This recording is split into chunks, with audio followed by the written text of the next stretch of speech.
Dobrý ranok. Gangen vi har It is åpna en dag the på Kirkenes-konferansen på time ukrainsk. that we've En opened direkte the følge Kirkenes av conference det in som the skjedde i Ukrainian fjor, language, og a Putins direct angrep consequence of på what happened Russland. last year, Så and dobry ranok, because dobra of jutra og god morgen. Putin's I fjor, aggression på on andre dag, Ukraine. på første dag av Last year, on the first day of the conference, the Minister of Foreign Affairs was on stage. I was in the hall, and I was a bit annoyed. Actually, because I'd been informed that there wouldn't be any talk between the Minister of Foreign Affairs and the Russian ambassador that I had prepared to moderate. And also the Minister of Foreign Affairs left Kirkenes earlier than planned. And many wondered about this. Today we know more about why that happened, and many of us can't understand why the Minister of Foreign Affairs chose to leave ahead of plans. And since then, the world has changed. Norwegian foreign policy has changed, but the Minister of Foreign Affairs is the same, and she's back. Please welcome Anniken Huitfeldt, the Norwegian Minister of Foreign Affairs.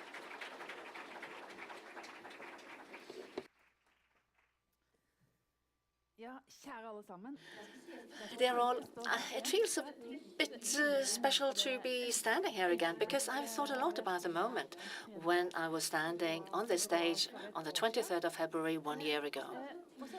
And I've also thought about how Finnmark County and Kirkenes have been so closely linked to the events of the world, from the establishment of mining industry until you had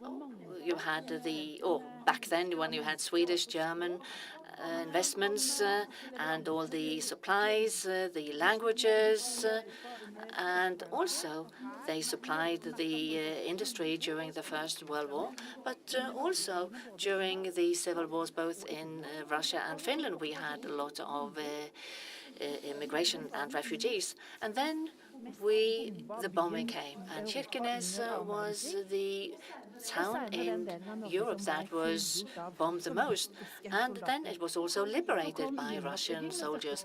And then, of course, Marshall helped rebuild the society, and then, of course, the Cold War, and then the opening of the Russian society. And then Kirkenes became a very vivacious, flourishing society for dialogue and cooperation across the border. And as we heard our moderator said, we were on the verge of dramatic changes when I left for the Kirkenes conference, and as we also heard, I had to leave. And I remember that I had a speech that I changed to the very last minute based on the information we got, because there was a lot of information to take in. And it indicated that something would happen very quickly. And of course, on the 24th of February, we woke up, some of you here woke up in this hotel, and then bombers were already heading for Ukraine. And that also marks a watershed moment in European history. It is an aggressive war. The war has overshadowed most of what has happened during the past year, and also has caused some major changes in Norway. Russia has proven to be a high-risk neighbor in the East, and there has been changes in the international arena and also between people and their relations. As I said, Kirkenes has felt more of the consequences than other parts of Norway has felt. And you have also been most impacted of the basic changes in our bilateral changes in our relations with Russia that the war has led to. And of course, things are also more concrete. EU sanctions with some moderations and adaptations has also had major consequences in the north. The war has also put a stop to many relations and contact across borders, from youth projects to other events. And I said last year that we had a constructive and international collaboration. But of course, this is once again becoming topical and current. We should not try to shed the impressions of mass graves, interruptions of energy supplies, losses of troops and civil life. We shouldn't do that. We can't do that because it's the same man, Mr. Putin, that is also governing the universities, the papers, and also commit the grossest violations in Ukraine. And this has also has impacted the platforms that we have for work in the High North, such as the Arctic Council and the Barents Council. And it also, this big party, the big celebrations of the 30th anniversary of the establishment of the conference will not happen. We need mechanisms to handle climate change and also the impact that it has on life in the High North. Norway will take over the presidency of the Arctic Council, and we want to preserve it for the most important forum for Arctic questions. And that will also require a lot from the responsibility of the Arctic states. The presidency will be very different from what we had envisaged, but maybe the most important one in the Council so far. I also talked about the High North policy of the government last year. We had just presented our ambitions and strategies for the High North, and that has not changed. But the war and the energy crisis have made our work more difficult. Tight budgets and also other financial things have posed constraints, and the new economic situation means that it's even more important than ever to invest resources in the North, and we will do that jointly across sectors and also to promote jobs and other measures. We need people to live here. We need a situation that is not only about constraints, but that also creates opportunities. And we also see that it has created a new life in the Nordic collaboration and also in green investments. We see that it's very often in the High North that you notice the changes first. And there are also people in this part of the country that also told me about gradually more stringent controls on the Russian side of the border. And of course, we heard that also the people-to-people collaboration became more difficult, also restrictions in the university, and also that Moscow executed more censorship and stringent rules. And also the diversity that we all want also was seen as a threat to Putin's governance. And even last year, the people in the North also felt how Russia tried to pull out of Russian collaboration when it came to education and universities. And also the Norwegian Center in St. Petersburg then accused Norway for visa applications to have errors and therefore confiscated the machines. And there had been warnings for a long time, and you have always felt the pulse since you live in this region. At the same time, this quality has also characterized you, the ability to see individuals behind the system throughout history. This has been the case. Individuals who ran away from the civil war in Finland, German soldiers. Some treated people with respect and in a kind manner, while others carried out the most beastly acts. And also there are people across the border that have become your friends. But it's not as easy today as it was. People-to-people cooperations suffer from the consequences of the war. But we need to distinguish between the common man in Russia and Putin. That's important for us. And therefore, I would like to commend everyone who has designed the program for this conference. Yesterday's sessions about voices from behind the Iron Curtain reminded us of the brave people who continue to fight against an increasingly more totalitarian regime. Since I had to go back to Jessheim just after I opened the conference last year, I'm so happy to have been given more time this year. And I want to hear about your experiences during the past year and the challenges you have faced and also the opportunities you see.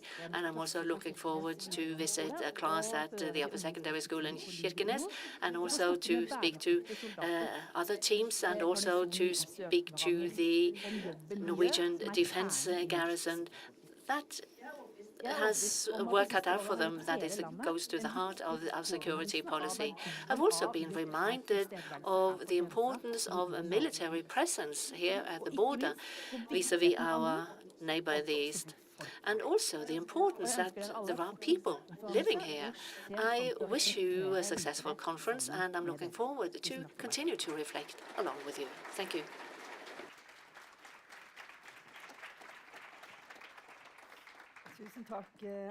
Thank you very much, Anniken Huitfeldt. Since last time you have been in Ukraine, and you said that we should not forget the brutality there. What impressed you most in the Ukraine? All the young men, because we talk about this war, it has consequences for the civilian population, which are gruesome, rapes and everything is going on. But we should not forget that those who die are young men. In Norway it would have been women as well, but in Ukraine, well, of course there are some women also at the front, but they were everywhere, these young men. They stood in all the streets, and I knew that the gruesome things had happened in these places. And then we also, the mothers, they came, they have left the country, people of my age. It is always very bad when you see pictures. You can see pictures on the telephones of their sons when they come to the West. So it is the individuals that's the most important thing. And of course, see the mass graves as well. It is difficult to describe. What does it do with you as an experienced politician to see the realities and to make decisions? Well, I try. It's not, maybe it's not possible, but I try to show that it impresses me, but I have to make decisions based on rationality. That I have information. Many people say, well, why can't you decide quicker? I'm doing it as fast as I can, but if I make some mistakes here, it is not easy. We have a border here, we have international arrangements as well. The papers, they ask me every day, how quick can you do something? But I think that history will say that I have made the right decisions. It is also very difficult to explain things in an easy way. There are so many words when you talk about security policy, so I'm trying to explain it in an easy way. I have not been precise enough when I explain things so that people understand them. It was a long answer, but it proved what I wanted to say. You're an historian as well, and yesterday here on the stage we made some parallels between Putin and some person we have seen before, Hitler. I never make these parallels. Then those who have taught me history at university would say that I'm wrong. I don't wish to do this, but it is the first war of attack, actually, on another country. So there's a parallel there. We have the FN Charter, which should have security along the borders. Of course, this is not so anymore. So when it comes to Ukraine, it is a high priority for them to make the people who are responsible for this war go to court, a special tribunal. Norway has also started working with this, but what do you think, how important is it in such a situation? We are now the responsible people, the individuals, those who are responsible for the war, that they should be responsible. Well, of course, after what has happened, they have to be punished. If not, this is a threat towards the international judicial system we have. But we have to make them responsible. But international courts, it is important that they are supported not only by European countries, but also by other countries in the world, where they have also seen war crimes. So to say that we in Europe, we have found a way to do this after this war, it is not good. We have to work also with other countries, not only European countries here, so that they will also support us. We have other countries, Rwanda or other countries also where we have seen war crimes. They also have to support us. When you talk about this big picture, we can here in Kirkenes in Europe, we might feel that everybody the whole world is against Russia, but that is not so. Many people live in countries that have not taken an active stand towards Putin and this war. Is this also something? Is also something which is important now? We had the West on one side and the rest on the other side. No, the rest is so different. There are so different countries. Russia has not many friends left, I must say.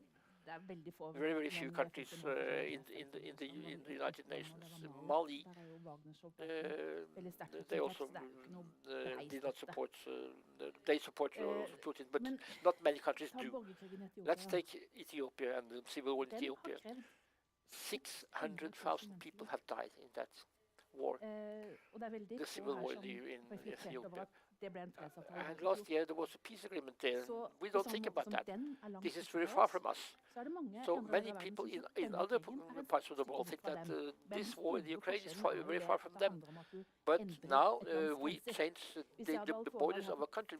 If I have talked about this for 4 years ago, I would say that there are wars now internally in countries, not between countries. Now we see a war between countries. The UN ambassador of Kenya said that our borders, they are different. If you change the borders, then there might also be war in Kenya. And then Russia is our neighbor, and a representative for the Nobel Peace Prize winners memorial was here yesterday. He said that isolation of Russia would be a gift to Putin. What do you think about that? I think that isolation, sanctions, is not a good way of doing things if you want to change the situation for the human rights in the country.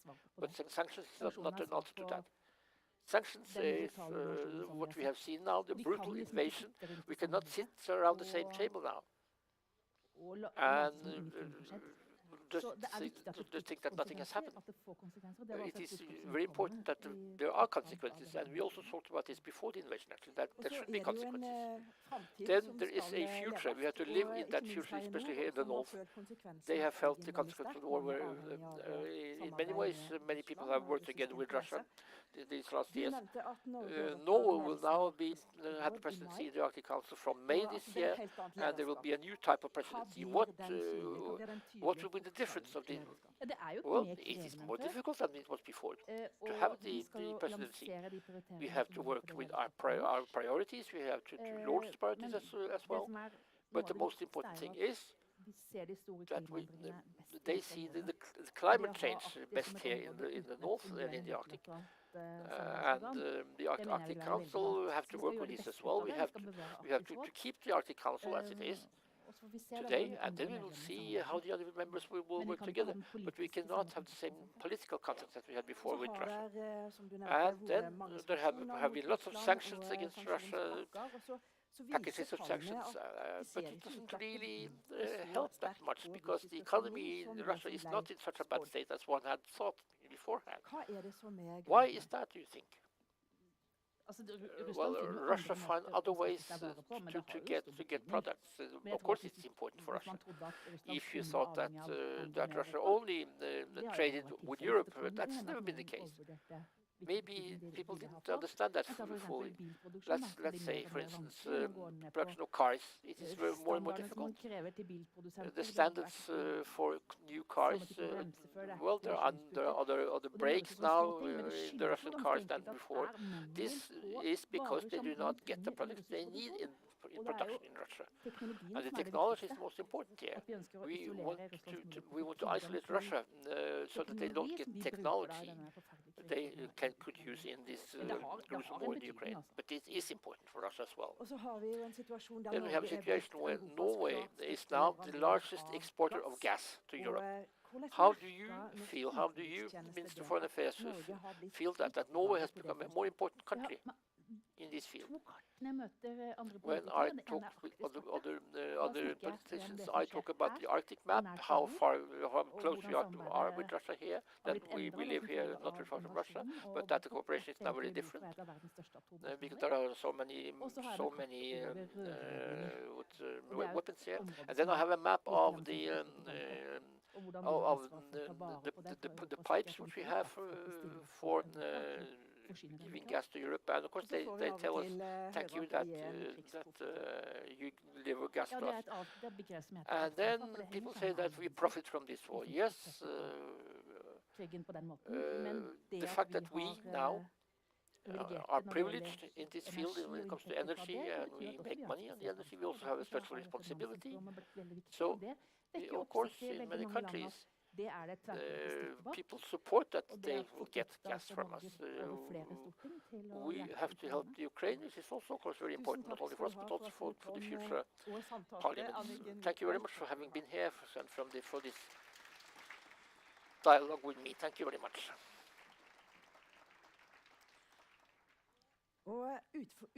Yes, of course, the Prime Minister said that all the parts of society are influenced by this war. There are some parts of society which are not influenced at all. The cooperation in the area of fisheries has existed. It also has gotten the Stoltenberg Prize here. What is the situation now? We have the Ministry of Fisheries, Bjørnar Skjærholm. He is here, and he will talk about the cooperation between Norway and Russia in the field of fisheries. Thank you very much. Dear all, it is something special for me to come to Kirkenes.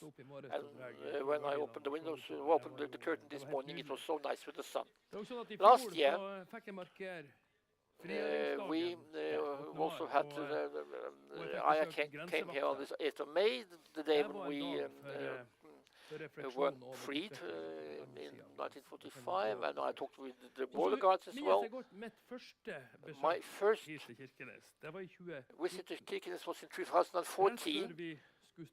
Before we wanted to go to Storskog and over to Murmansk, we read in the newspapers that Russian tanks had gone into the Ukraine, to the Crimea. And there was an annexion there, as you know. And when we were there, we talked about what happened in Russia, how will this influence the cooperation in the Barents region. We had many questions, and of course we could not actually understand what this would mean for us, the annexion of the Crimea. The Barents Cooperation is a very beautiful thing, and beautiful things we have we have to keep them, of course, but we should not be naive as well. That's also so. We have said for many years that conflicts in other parts of the world should not cast a shadow over the relations we have here in the north. But today we have a very different picture, a new picture. There is a threat now from Russia because what Russia is doing in the Ukraine has led to the fact that Norway and the geopolitical position of Norway is now very different, and we have to work in order to avoid that there will be a rivalry here in the Arctic between the superpowers. The geography we have and the strategic situation is also important, not only for us, even more important, also for our partners. And when Finland and Sweden will become members of NATO, this will open for new possibilities here in this area as well. This does not mean that the North will be an empty, militarized area. In the North should be a center for much of we should live off in the future. And the good news here is, in all of this, is that both the Arctic and the North, it is still in a way peaceful and stable. We should not forget that. Because this is a part of the world where we have we have a good situation, we have low tension here, and big possibilities. Yes, of course, we have some conflicts also with our friends. For instance, a Latvian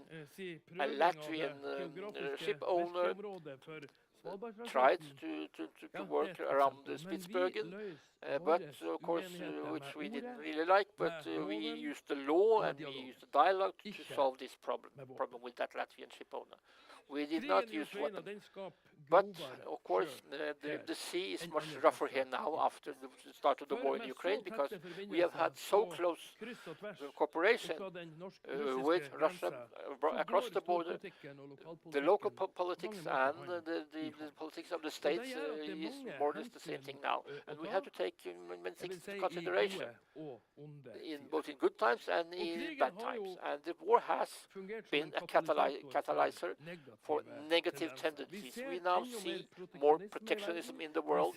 We see more the rivalry between the superpowers, and this is also important for us, both for our trade policy, but also what has got to do with the markets and possibilities to work in markets. That's to say, the framework for Norwegian export trade. For us, it is important that world trade is open. This is important for our work, for our welfare, and this should be so also in the future. But this will demand more of us, because we have new dilemmas now. We would like that more people choose to live here in the north. The natural resources or the jobs is not that important. There are enough people. That's what we need. One thing is to get people who want to work here, but if we have a negative development here when people leave this area, this will of course mean that the services in the municipalities and also in the state, in the health sector, will also of course be much more difficult. They will be much difficult to get these services. So I would like to change the situation. I will come with another example. For instance, Hamik in Harstad, they cannot now work with Russian fishing vessels. Yes, these sanctions against Russia, they are also important for Norwegian industries. We can say that the war makes it more complicated to work in Norway also as a Norwegian politician, but we will be able to navigate in this on this sea as well. Because quite a lot of the keys for the future is in the north. The green change will be driven by resources from this area, with the people and the sea as the most important. But we should also, of course, take care of these natural resources we have for us as people, for the nature as such, and also for everybody who wants to come here and visit us. It is a good investment in many ways to do that. Last year, I and my colleagues in the government, we have worked with green industries. We want that there should be more green industries in the whole country, that Norway is an industrial energy nation also when it comes when we come to a new epoch in the oil area. Yes, we have to use certain territories, but other parts of the territories should be given back to nature. We should think like that also for the future. Then we know that it is very difficult to keep people up here in the north. People who are competent, they don't want to live here. We would like to have people to get education where they live, based on local competence and the need for local competence, because we have to use the resources in the best way where they are. That is the most important for us. So competence is a part of this as well. And in a country where we build so much of our welfare, our common welfare, on the fact that we have natural resources, one thing is really clear for me. It is not possible to use these resources in a good way if we don't have good local societies where the resources are. So we will now come up with also a special paper from the government about how we are going to deal with this, both tomorrow and in the longer run as well. I will not say now what we will do, but we will have a very active industrial policy here and to use the possibilities we have up here in the north. And I can also happy to be able to say that we live in a time where the world wants more food from the sea. The Norwegian export of seafood gives lots of perspective to people living along the coast here. This means that this government thinks that the fishery policy is also district policy. When we now work with the new document for the quotas, this means that more of the values should stay locally, and people should be able to live a full body life here along the coast in the areas they live in. This is something which is very important for the government. We will also have to work, of course, we have worked with our neighbor Russia for many years. More than 50 years actually. We have worked together with Russia. This is the only possibility we have to be able to fish the necessary resources for us and also for our neighbors. This has given stability in the north, and for every country who fish here in this area and also international areas in the north. So we have chosen to continue this cooperation with Russia. We have excluded the political cooperation, but we work with together our specialists. This is on the basis of the expert knowledge we have. We worked already with the Soviet Union. Now we also work with the Putin's Russia, and now we also look into the future. Approximately 1/10 of the population in Norway, they live in the north. When the world looks more to the north, we have to work harder so that the northern part of Norway is an attractive place to live. Yes, we have lots of challenges here. Big policy overshadows quite a lot of what we want to do here in the north. But this is not everything for us, because the picture is very complex. This means that there is a very important task for us to balance and to make the policy for the north even stronger, so that we get the development we want here in the north. Thank you for your attention.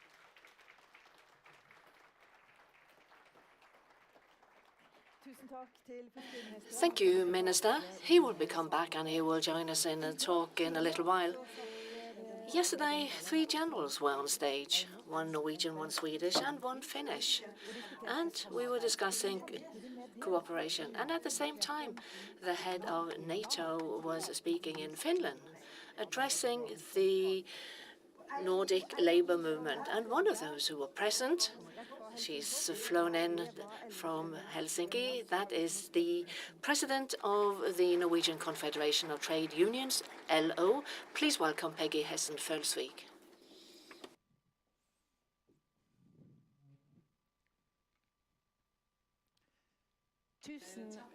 Thank you, dear friends. It's both honor and a joy for me to be invited to participate in this year's Kirkenes conference, which may be one of the most important conferences that you've hosted so far. And it's more important than ever to stand together, because that is when we are the strongest. This was also Jens Stoltenberg's message in Helsinki yesterday when he visited SAMAK, the Nordic Labour Movement's Cooperation Committee.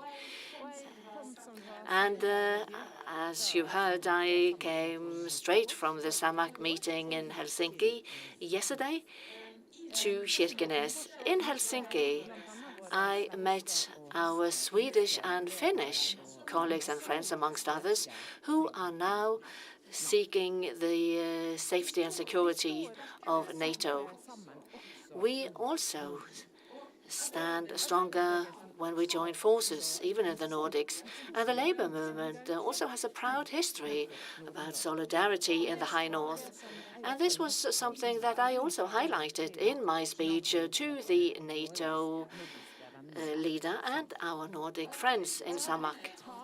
I would also like to mention that LO's own aid organizations, Norwegian People's Aid, you're familiar with that, are now also contributing strongly in Ukraine. But the establishment of Norwegian People's Aid were actually accelerated because of the Russia's attack on Finland the 30th of November 1939. And then we raised the Norwegian People's Aid raised more than 50 million of the current value in support and help. This was before we had development on our welfare sector, but solidarity was important even back then. The social democratic parties in the Nordic and the labor movement have been in office after the war, and we have always had a close and good collaboration. Of course, in Norway, we also stand stronger when we cooperate across industries, across regions, and across the country. And the solidarity has been the basis, and it was more than a century ago here in Kirkenes that the miners in the Miners Association Nordic Klippe, the Nordic Cliff, also found strength in the joint forces. They were also working at the Sulitjelma, and I would like to invite you to take a trip to the museum to look at the banner that they had. Well, I want to show you here an image from the film Sulis. The director is Niels Gaup, and it's coming on the cinema theaters in the autumn, and we should all see it. But this is an Arctic political spaghetti western, as we call it. So please, you can look forward to this autumn because it actually also represents the battle in the mines at Sulis, in Sulitjelma, that also created the basis for the unity here in Kirkenes, and what the miners showed to the whole country and the miners were that they were stronger together. We heard the Minister of Foreign Affairs talk about this earlier, and you've also heard the Chiefs of Defense. But when we're talking about the High North policy, it's not necessarily about defense policies. Naturally, it's important to enforce sovereignty and borders and have a solid defense, but that must come in addition to all the other work we do. Sovereignty and preparedness are done the best through development of business and industries, population living there, and communities. For everyone living here, it's important. People in the north has also seen the Iron Curtain drop and then go up and then drop again. But it won't change the fact that the High North is actually our most important strategic area that call for all our resources. And there are so many opportunities, whether that be fisheries, aquaculture, rain herding, tourism, oil and gas, minerals, or renewables.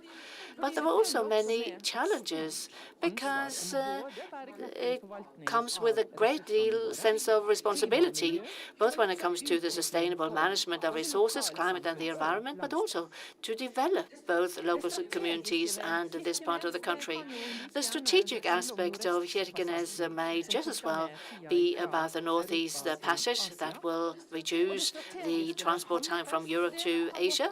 And the strategic aspect of Hammerfest may be supplying gas to Europe during a time of crisis. But the strategic aspect of Hammerfest may also be 1,000 high-competence jobs as a buffer to prevent people from moving south. In our confederations, we support an active trade and industrial policy, and an active policy that can also help sustain existing works, but that can also prepare the ground for more good and secure places of work.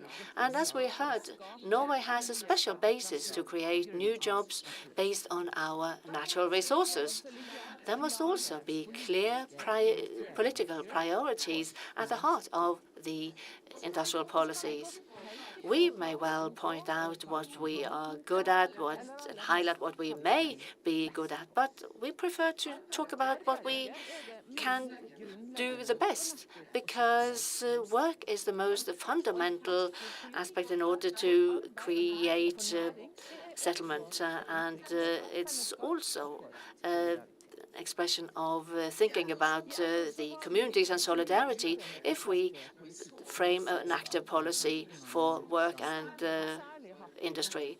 And we also saw that the sanctions against Russia impacted the people in eastern Finnmark county very hard, and we therefore made proposals. And we also saw that we heard some interesting news regarding the mines in south of Varanga yesterday, and we're looking forward to following, because we want to accelerate sustainable mineral projects that can have ripple effects for the entire region.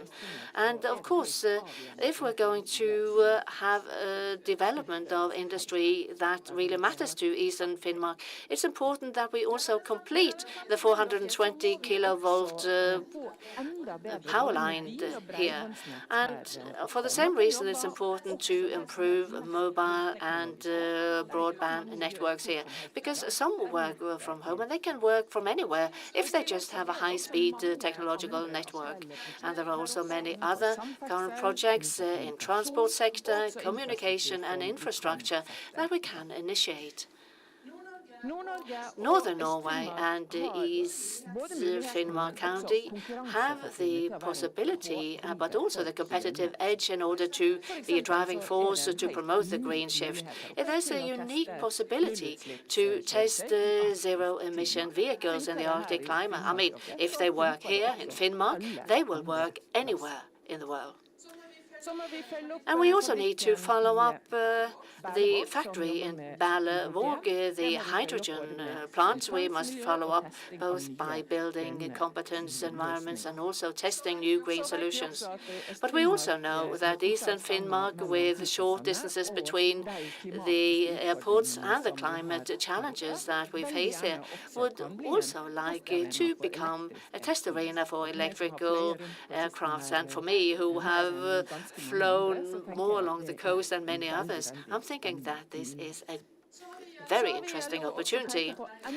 But I would also like to point out even more good projects and opportunities along with our people on the ground here, with those who think of and come up with the ideas. And here I would like to show you a photo from the dairy facilities, and this is a good example that there are good entrepreneurial projects that come off the ground here. But if this part of the country should really be able to develop many of the great ideas one have, there is one thing that may be more decisive, and that is to have high-skilled people here, more people with competence. There are many highly competent companies in the north with a lot of expertise, and I have been fortunate enough to visit many of them. But what many of them tell me is exactly the same thing, namely we're short of people, and we're short of people with the right expertise and competence. Otherwise, we can't really deliver on growth and development. We have to collaborate better across disciplines in order to make more people choose the type of studies that trade and industry need. needs. And there are also many who are excluded from the labour market that we would have liked to include. And what they want is to have a job to go to. And we also need to ensure that they have the right competence to help them do just that. And we must also increase the number of decentralized services in the education sector and to also upgrade competencies. And we also need more people to want to move up north. People would like to live in attractive places, and therefore the Confederation has also set a target for the Congress term, namely the project that we called wanting to live up north, and we want to help develop towns and cities where more people want to live. And I believe that we can achieve a lot if we work jointly. You are raising many important topics at this conference, and also some very difficult topics. But it's cooperation, collaboration, and a sense of unity that is the spirit of the Kirkenes conference. In Finnmark County, we share a border with Russia, and I tell my friends in the world who are not fully aware of this aspect. Trade across borders have been the basis for livelihoods and settlement for both the Pomo people. This is a picture that is more than a century old from Vardo, but also from the shipyards, and also the street signs that we see here in the Kirkenes also show this. And the collaboration has sometimes been at its best here. Unfortunately, the cross-border collaboration has now been suspended. We cannot predict the future. There have been closed borders eastwards before, but naturally it's very difficult for people who live off open borders that way, and therefore the Nordic collaboration has become so much more important, and therefore we need to strengthen it. We need each other in the Nordic region. We have needed each other before, and we have been there for each other. And I think that we are well advised in order to nurture the heritage from the Nordic clique here in Kirkenes that dates back more than a century, because it's all about being the strongest when we stand together. That's when we find the best solutions for the North, and by doing that, we'll also find the best solutions for the country. Thank you for your attention.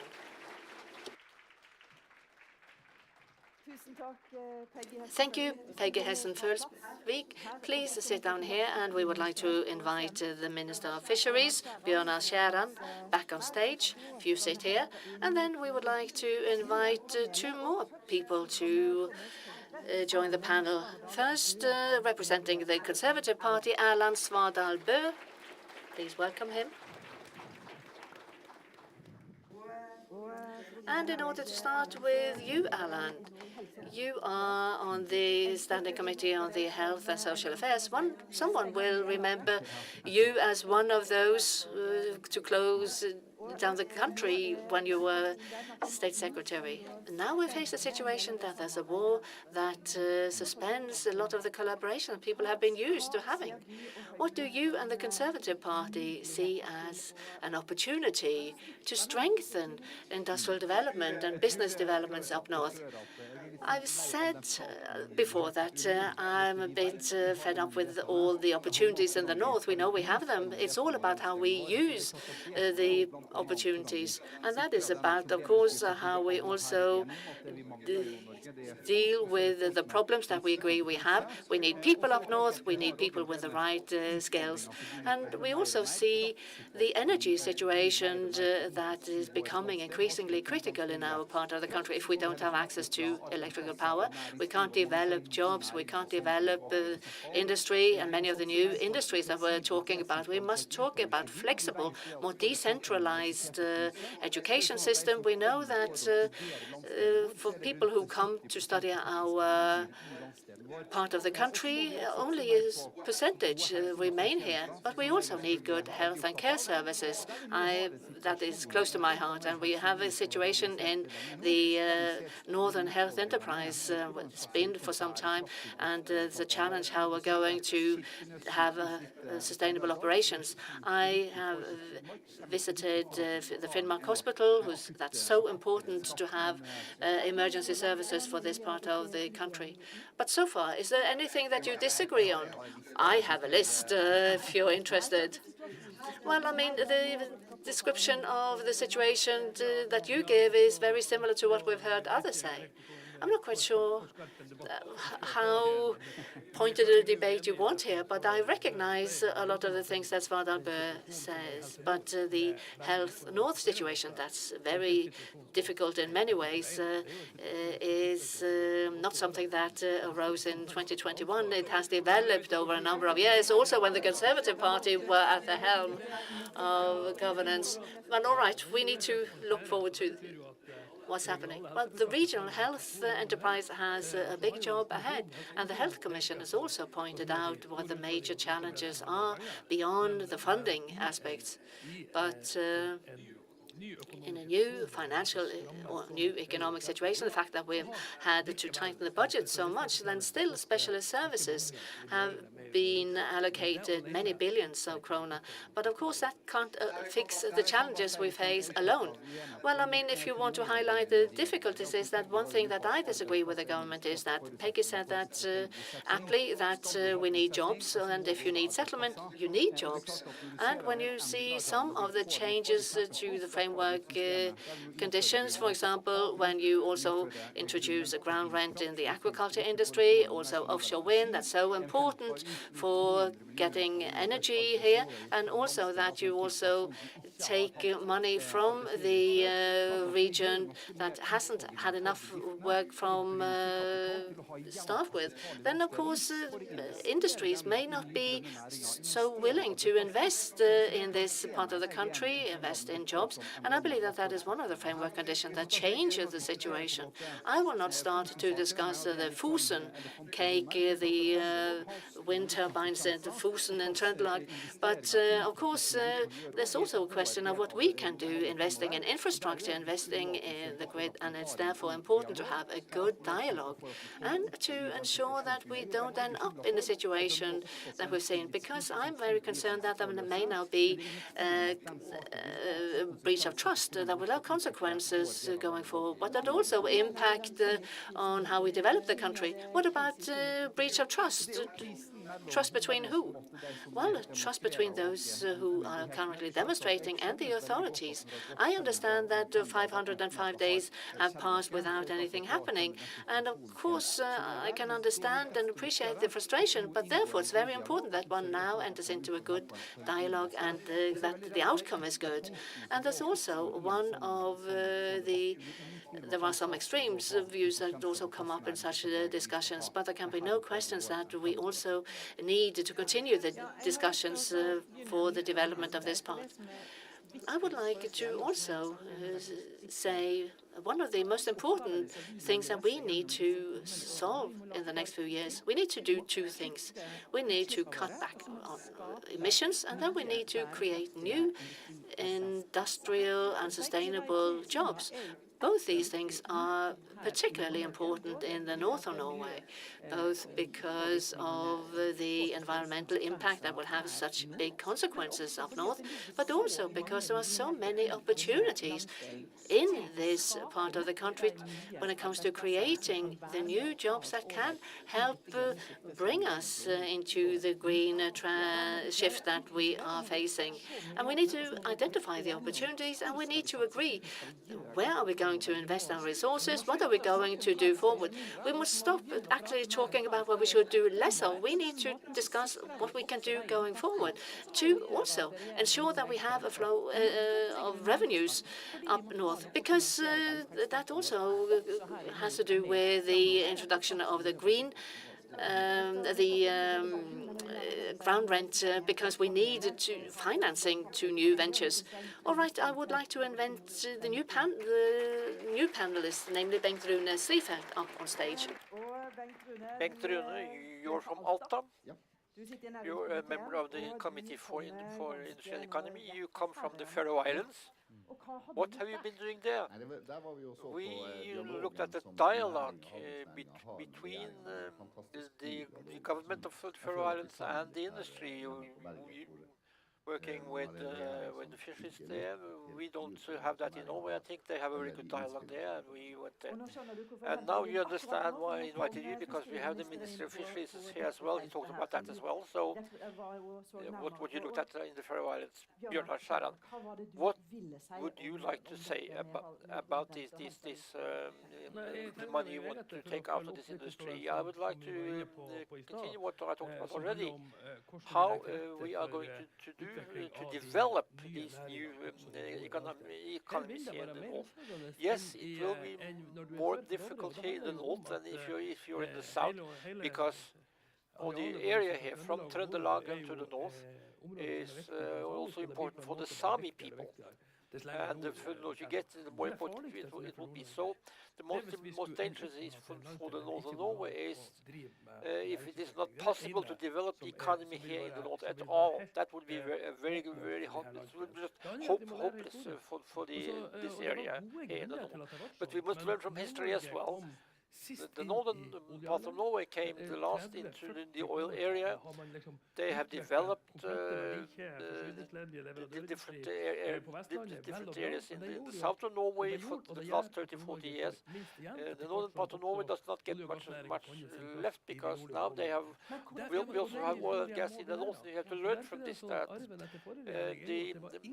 the heritage we got from the government was before us. They did not do anything to develop the fisheries and also other types of production of fish here in the north. Let's talk about fish now, because fish is very important here in the north. It's your field, and it's also what you have looked at. People are now a bit tired of these party speeches, how to build a society. Now we see that innovation at the capital comes from the districts to the Ministry of Finances in Oslo. And there are some very big challenges when it comes to building societies here in the north. Now we see that the situation is different here. It has been so since we left the government. Also with those people who come here, work here for a certain time, and then leave again. That is something which is not good, because it's not to make it possible to have a sustainable society here in the north. So it looks very nice in many ways. I'm very optimistic in many ways that we should develop society, but I'm sorry to say this has the opposite effect, where the local companies here, they are in the second line, because you say that people should come here and work, let's say, during the week, and then go back to where they live in the south for Sunday. What do you want to see? This debate, we have talked about 8 years with the conservative government. Now there's a new government. We don't have to talk about that now. We want to talk about the future. What do we want to do? Let's look at the power of industry here. We know that there should be a possibility to work also with power supply here in the north. The government should talk about that now. We also know from the knowledge bank in the north that young people in the north, 7 out of 10 who are from the north, they foresee a future for this area, but they don't have jobs. Maybe there should be some trainee systems. Maybe there should be a system like in Finland, where people can stay for a certain time and see how it is to live in the north. The roadmap we now are expecting from the new government, would be interested in looking at that, because the situation is very different now than it was from 1 year ago, since the crisis war now. What should we do to make people live here in the north? Well, I don't remember when that was. We We have done so much. Now you can send your child to a kindergarten, not paying for that. For instance, here in the north, this is something which we did. It is very, very many years ago since we had something like that. Let's take that as an example.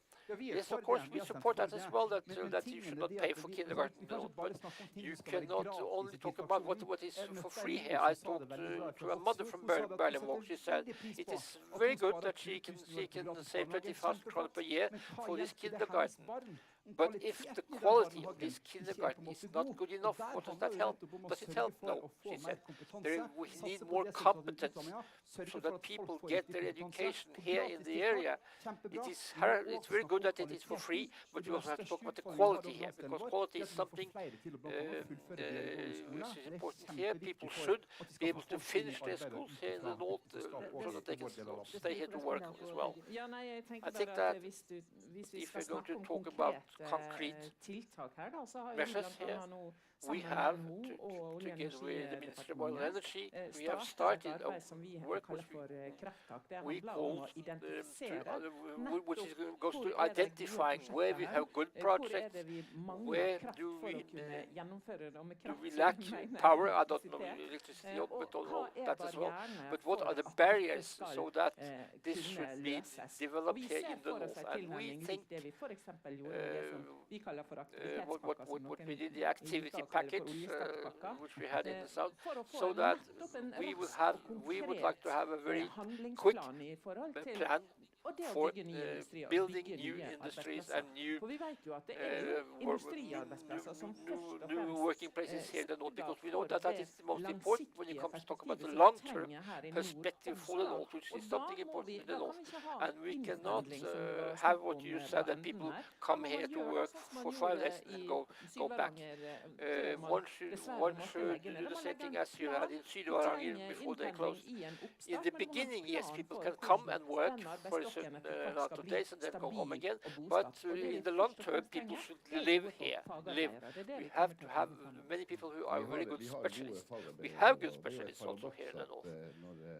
When Wisting was closed, this was from Stavanger that this was done. And people talked about people in Stavanger. They talked about the ripple effect in Stavanger, which were lacking. We foresaw a development here in the north. Yes, it is good, of course, that you have 70 million now for free kindergartens. But at the same time, those who work with salmon here, they have to pay tax now, about 4 billion people. These money have been used to build societies here before. I said that also, that we have a plan now to cover this need for competence here. And we have to build stone upon stone. And a society where people come and work for a certain number of days and then go home again, that is not a good thing. I agree. But when we talked about this, you did not want to support the two parties here on the right-hand side. This is very important to do something. One thing is what you say, and another thing is what you do. We have done that. There is a very good now suggestion for professional workers. But if we are going to use these natural resources we have to build local societies, stronger societies, is a good thing. And as I said, there is also something of sustainability here, because if you want to use these natural resources in a more sustainable way, we have to have good local societies where these resources are. And there are so many people here in the large towns in Norway, but natural resources, they are not here. But you agree that people, that is the most important thing. If you should say just one sentence about what is the most important, what is concrete, to get more people to stay, work and live in the north, what is the most important thing, do you think? It is first of all energy, the need for energy. We do not have enough power, especially here in the eastern part of Finnmark, to develop these societies here in the eastern part of Finnmark. And we should also think that the border we had, which was open towards Russia, is now closed. We have to look for other solutions now, because we cannot say that it is only because the border is closed that is a problem. What is the most important? I would say work, power and Jeg kan education. slutte meg til I det, men agree å ha sterke, to have gode good, lokalsamfunn, da må vi også ha en sustainable god velferds, local et societies. godt We have to have a good velferdssystem welfare i system bunn, og det må also, vi også kunne and we have to finansiere finance sammen. that. Derfor så henger disse tingene These veldig nøye things are sammen. connected. Mer More kraft, power, yes. mer nett. More Og så internet, må vi legge better til grunn et internet, prinsipp and we have om to have at a de principle that the naturressursene vi natural rår over resources som we have nasjon, as a nation, de skal gi større they ringvirkning, should be, større give more verdiskaping, ripple flere effects arbeidsplasser and i more, de regionene more der working places in naturressursene the ligger. areas Det er where førende these for resources fiskeripolitikken are. vår, det er førende This is for important for all the næringspolitikken til fishery regjeringen, og det policies kommer and til å also for the economic policy. Og så må vi jo And trekke then fram we at det har should skjedd say that faktisk things ting have på happened fiskeriet under in the, krigen. Det in the er fishery inngått area. avtale mellom There Norge is og now an Russland. agreement between Hva Norway gjenstår? and Russia. What is the status? Nei, for oss var It was for us det jo helt avgjørende very at vi important klarte that we å were able manøvrere to på en sånn maneuver in måte such a at way vi that we fikk got på this plass en agreement fiskeriavtale between for Norway and 2023. Russia for the Det handler year jo først og 2023. fremst om bærekraftig This has got to forvaltning av do, of course, havområdet with der det er sustainable to store grunneiere. work in the area, Men det handler but this has også om also got to ro, be about forutsigbarhet og stabilitet for this alle this is fiskere. De fra important for the Norge, fra stability, Russland, for fra fishermen Storbritannia, from fra EU, the som Norway, fisker i Russia, and from områdene the i nord, EU, og også i those who fish here in the internasjonale north, farvann. in the Vi international klarte det areas. under We did masse this. støy There was quite a fra lot of kanskje noise, særlig fra Venstre, som especially hadde sett på for det the som en livsoppgave party, og the lage Liberal støy Party. They rundt wanted det. to make quite a lot of noise Og det around this, fine er jo but we managed to og do som en it. forutsetning for at vi And skal klare det. Vi we were able to suspenderer all do this politisk because kontakt med all Russland. political Vi contacts deltar i de strengeste with Russia, sanksjonene som er rullet we ut do mot not take et, part in that. mot We et don't have that. enkeltland. We take part in the Men sanctions. den But blander norsk-russiske the fiskeriøkonomer med Russian fagfolk og Norwegian forskere. Commission of De samme Fisheries, som those har are møttes over professional mange people. år. They Og de have kommer met fra Kreml. for many gjør years. den They do viktige not jobben, represent som the gjør at nå Kremlin. har vi avtalen We på have plass now an for agreement for 2023, og 2023, vi and må we klare å should manøvrere also på be denne able måten to også maneuver inn i in framtida, this way also selv in the med future, Putin sitt Russland. even though Putin is Og still så in Russia. Peggy, Peggy, du kommer you rett come, fra came from Helsingfors, og Helsinki, der var NATO-sjefen, where og NATO-sjefen hun talte til the arbeiderbevegelsen i president of Finland. NATO, Der er det mange he historiske is also Norwegian. elementer. He was there. He talked about the situation in Finland as well. What do you think? What is the response from the labor movement on what is happening now in Ukraine? Ta det i en Just setning. in one, også. sen- Det one er jo en sentence. helt It forferdelig is a gruesome situasjon i situation. It's Ukraina. a terrible Vi har situation in tett Ukraine. We have kontakt med quite a ukrainske lot of contact fagbevegelser, with som the jo labor også movement in har det Ukraine. for jævlig om dagen. They hvis jeg have, får lov å sette they're et also sånt in a ord på terrible det. state now. Vi er jo opptatt av We også den would also like Nansen-pakken in som the Nansen package, utenriksministeren which was nevnte her i then stad, mentioned by the Minister of og Foreign i den Affairs, and in gjenoppbyggingen som the må komme, reconstruction den må which will også be, skje i tett this kontakt should of med course be also together with the civil sivilsamfunnsorganisasjoner. Det må society også være organizations. både demokrati, There should be og det må democracy være here. There must be rettigheter rights og for the sørge for people, også støtte and also fagbevegelsen support from the når vi labor kommer så from langt the at vi labor snakker om movement den, here when we are going to rebuild Så the det country. er en av de So tingene vi this snakker is mye med ukrainske a thing we are talking with the fagbevegelser Ukrainian om. labor movement about. Tusen takk Thank you very skal du much ha for at du kom og deltok for på Kirkenes. being here at this conference. Thank you very much.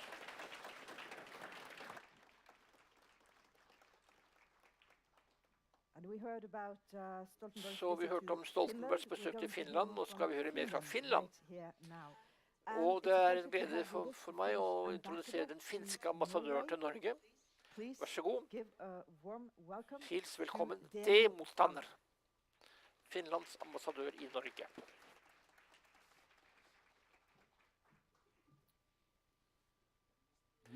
Ministre, parlamentsmedlemmer, mine damer og herrer. Det er en glede og et privilegium å delta på dette seminaret for det første gang jeg er en del av Kirkenes-konferansen. Og det korte svaret når det gjelder spørsmålet om hvorvidt politikken i nordområdene bare er forsvarspolitikk, så er svaret nei. Vi trenger gode svar til de utfordringene vi står overfor i den arktiske regionen. Jeg ser to imperativer her. For det første, vi må fortsette å støtte Ukraina så lenge det er nødvendig for å forsvare seg mot Russland, som startet en brutal og illegal krig, aggresjonskrig, angrepskrig for et år siden. Dette er en krig som påvirker områdene i nord, og også vårt samarbeid i Arktis og i Arktisk råd og i Barentsrådet. Hittil har vi ikke sett at det har vært en større militær konfrontasjon her oppe i Arktis.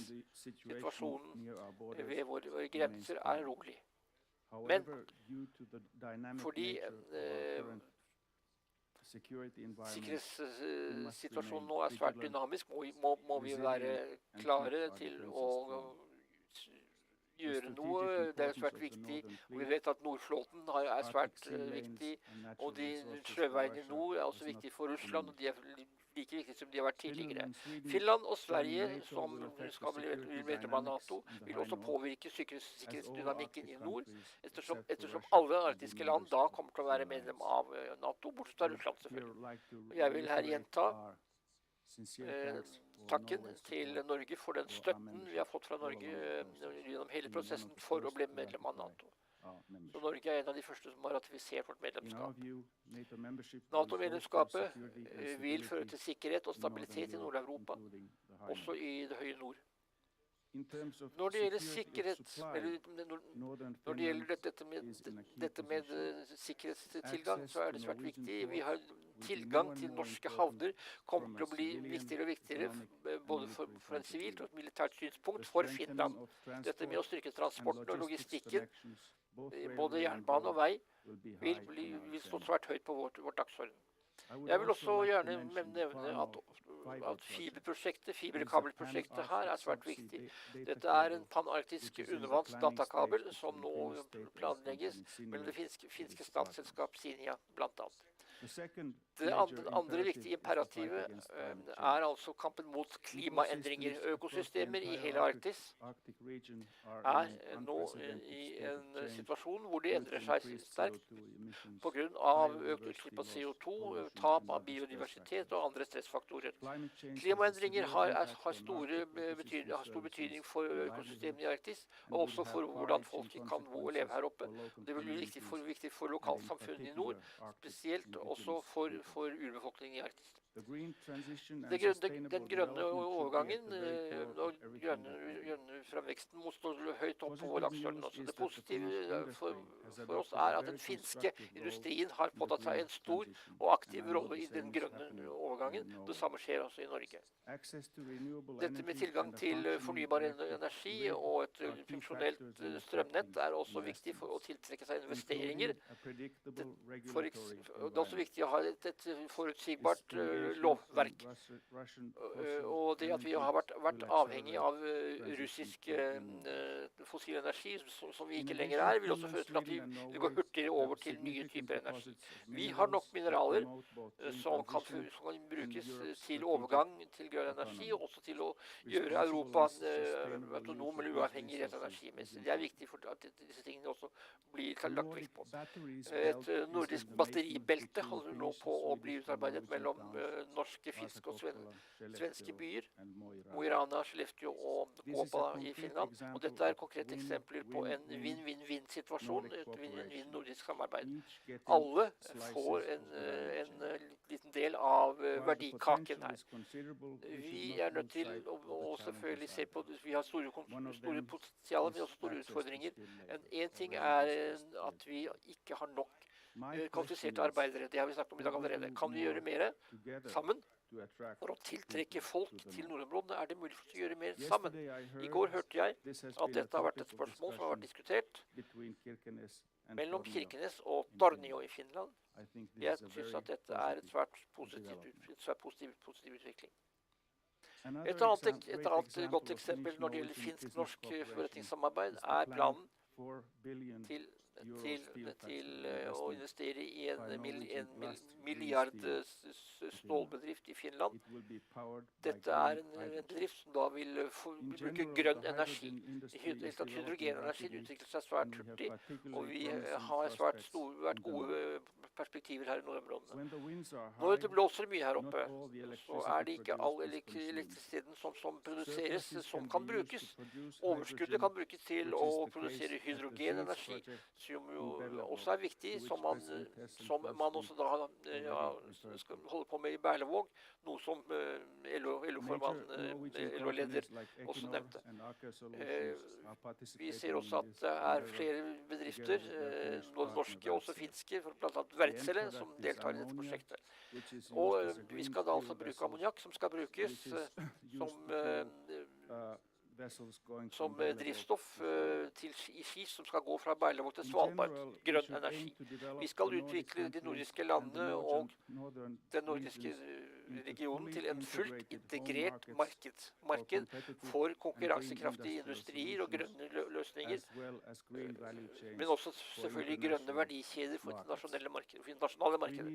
Vi trenger samarbeid mellom statene, regionene, kommunene, universitetene og firmaene. På denne måten det viktig å takle dette med grensehindringer der de fremdeles finnes, og administrative hindringer også. Jeg sikker på at integrasjon av den militære sfæren vil også gi oss større og bedre økonomisk samarbeid. Vi virkelig på rett spor. Tusen takk.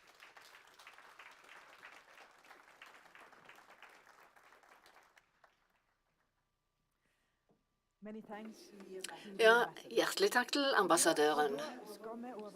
All right, we're switching to Norwegian here on stage, and we're going to look at local communities, people in the north.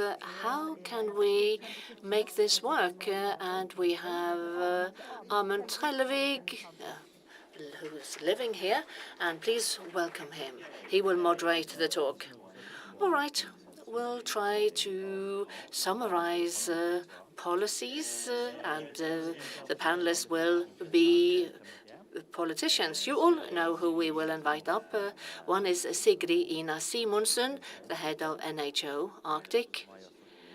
Maja Soitaric, a columnist at the newspaper Nordlys, and not least Oral Wærnes, a county chairman from Troms and Finnmark County. I'm in the middle. Well, please just spread out. All right, you will give a short speech first. So, Ronald Wærnes, you are the county chairman, or well, the soon-to-take office county chairman in Troms and Finnmark County. And just give your speech, and then we'll talk afterwards. Yes, I don't think that I will be a county chairman in a future Finnmark county. There's discussions about splitting up the joint Troms and Finnmark county. We'll see what happens. We were discussing the future of cooperation at last year's conference, and that was also a challenge to give you some content in the Barents cooperation. And it was absolutely surreal to come here on the 24th and just face up to what's happened during the night. Many of the things that I've been working on may be lost forever. Norway and Russia have lived peacefully side by side for more than 1,000 years. And naturally, we want this to continue.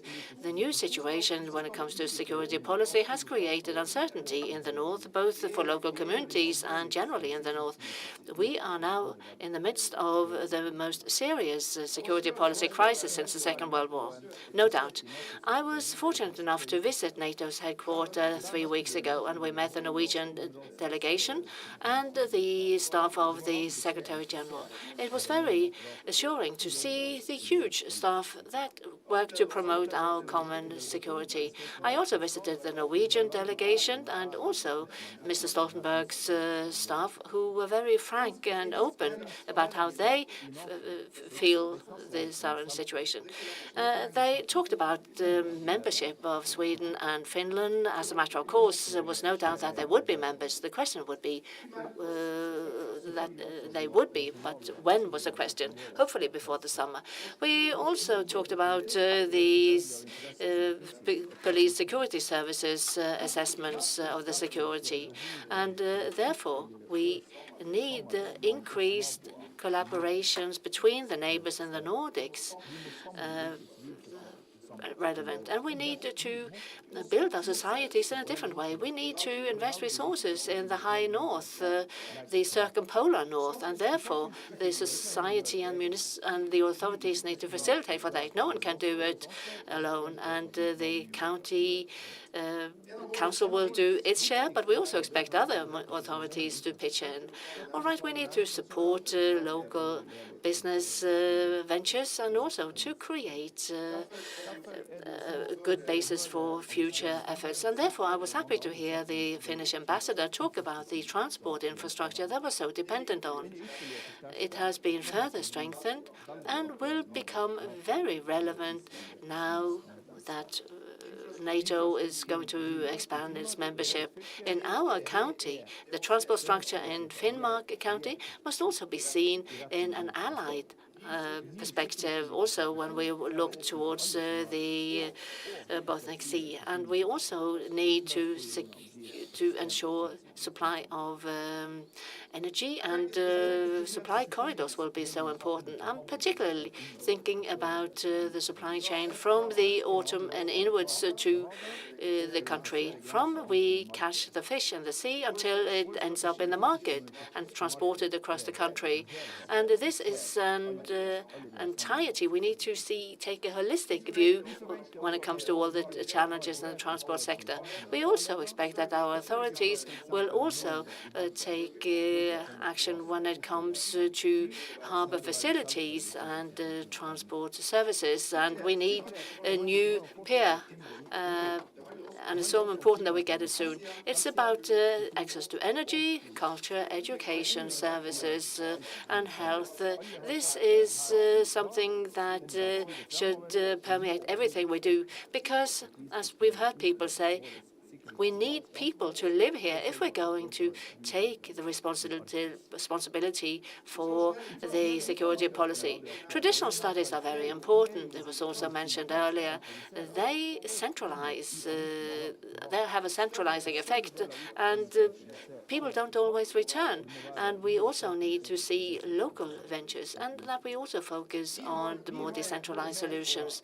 We've helped, along with the municipalities and government, the new knowledge center for Eastern Finnmark. And this is a great example of what we need to do more of going forward. And we need to close the gap between the demand and supply of skills from industry and businesses.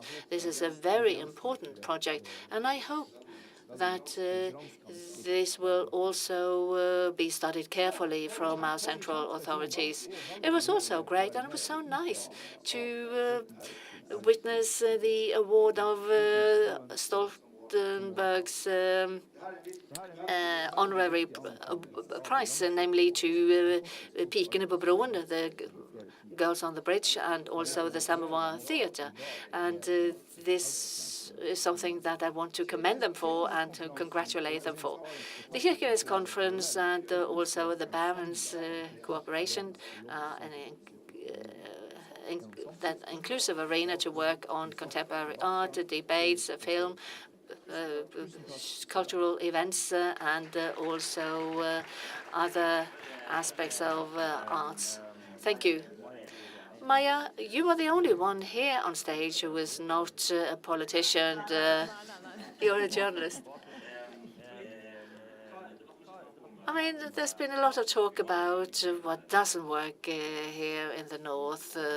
We lack people, we lack energy, power. I mean, it won't be any better. We've been there before. Yes, and we'll be hearing more about this. What can you say? I attended the conference last year, and I will not be talking about Ukraine. I will be talking about the conference, because the last year's program had an optimistic future outlook. But today, this conference has been a defense conference. I mean, I've never seen as many people in uniforms ever. Yes, well, the only place I didn't see them was in the bar. Because it's also about how the dialogue about this part of the country have changed. I've thought about that. This talks we've had up here north. I mean, what are we going to do? How are we going to survive? Should we cut our hair? Should we not? Etc. That's how it's traditionally been. But this whole dialogue about what life in northern Norway should be, what should we focus on? I mean, this whole discussion has changed. But what we don't hear anything about the politicians, regardless of which paper they represent, is to take a holistic view of the High North. How long, where is the boundaries of the High North? Is Mo i Rana part of the High North? What about Tromsø? And I mean, where should investments go? How far north, how far south? I'm thinking that this is a challenge that we need to find a solution to.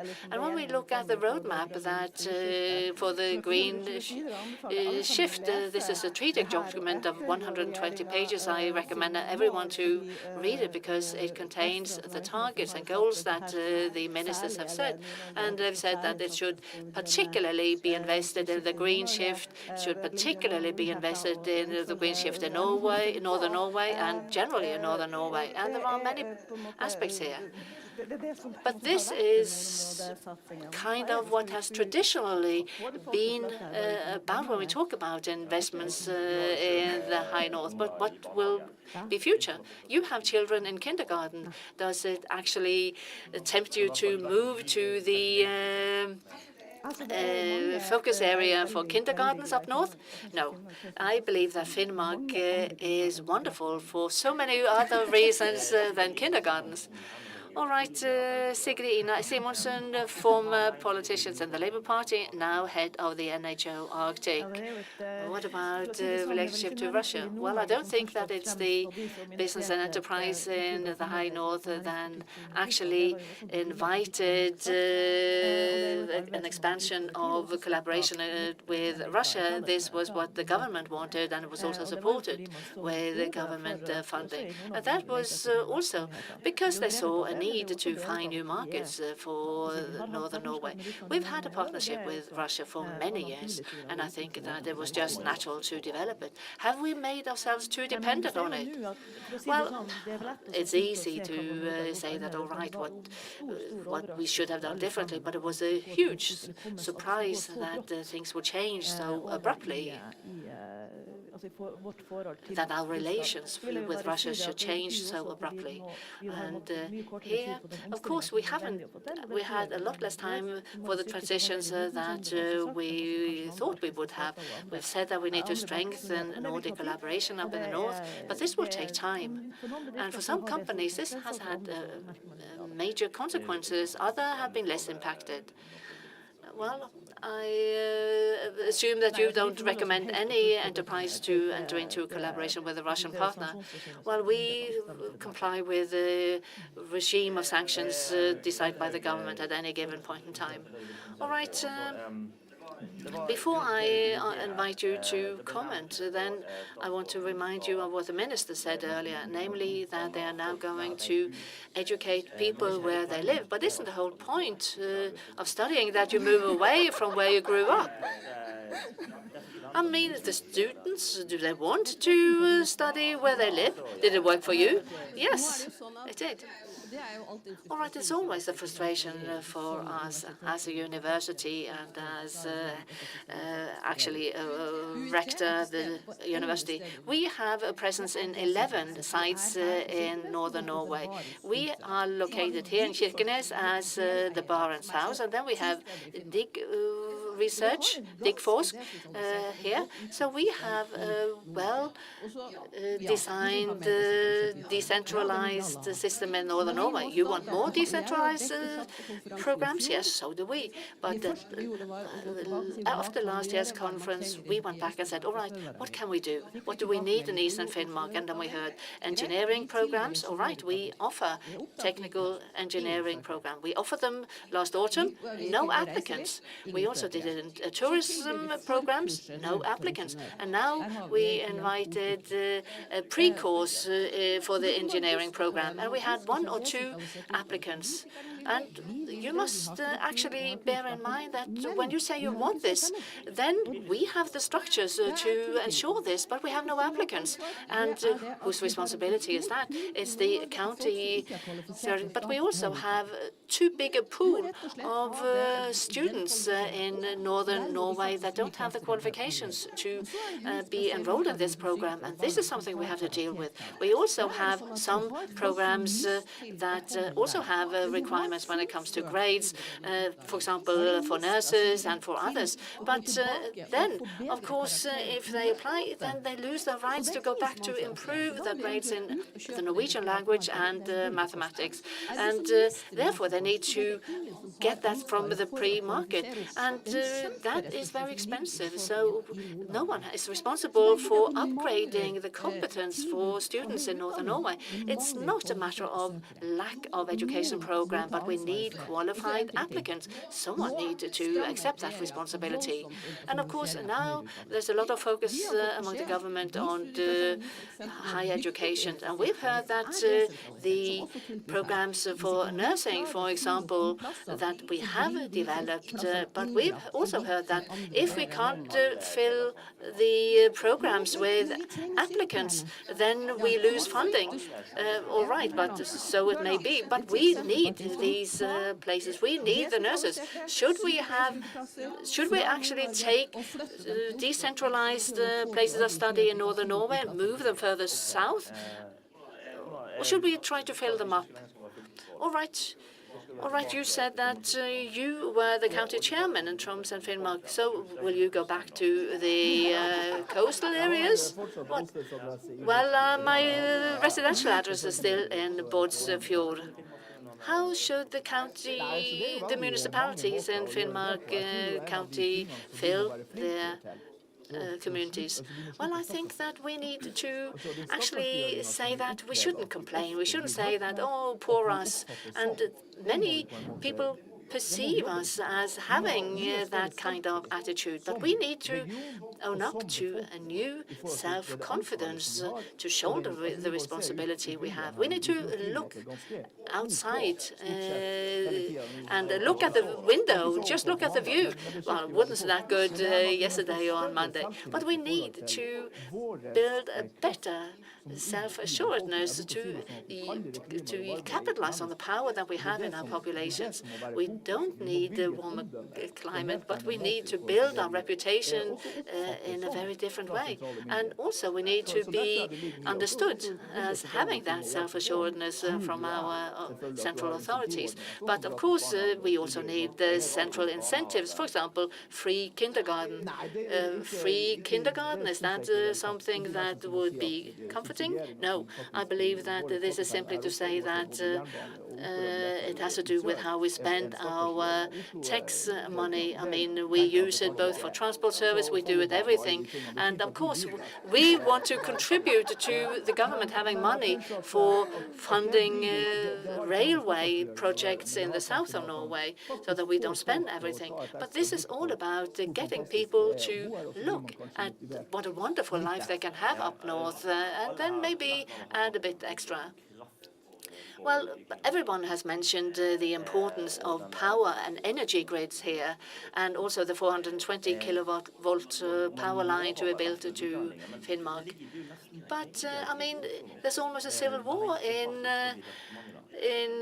Oslo. You know, indigenous people are actually chaining themselves to the offices of authorities.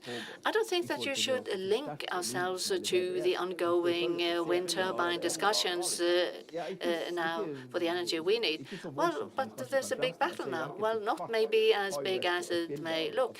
I have a map, and I also see a map of Finnmark where there are thick red lines, and that is a way of teaching people about Finnmark that I don't agree with. We need to ask ourselves, we need to stop asking ourselves whether or not we need this power line. I mean, we do, and it is about geography, and then we need to kind of adapt the construction of this power line and build it on the right basis. Maya, well, I mean, this is a picture that keeps being painted, and in 2021 we got some advice about how to get highly educated young women to move to places. We have stopped talking about moving away from places. Now we talk about moving to places, and this is natural because And it's topical because people are dying. And when we talk about moving too, I mean, you asked me if I want to move here if kindergarten was free. I wouldn't. But if, for example, I had career opportunities, I had the possibility of changing jobs 2 or 3 times during my career, I mean, it would be good if I had the good opportunities when it came to getting and finding a house.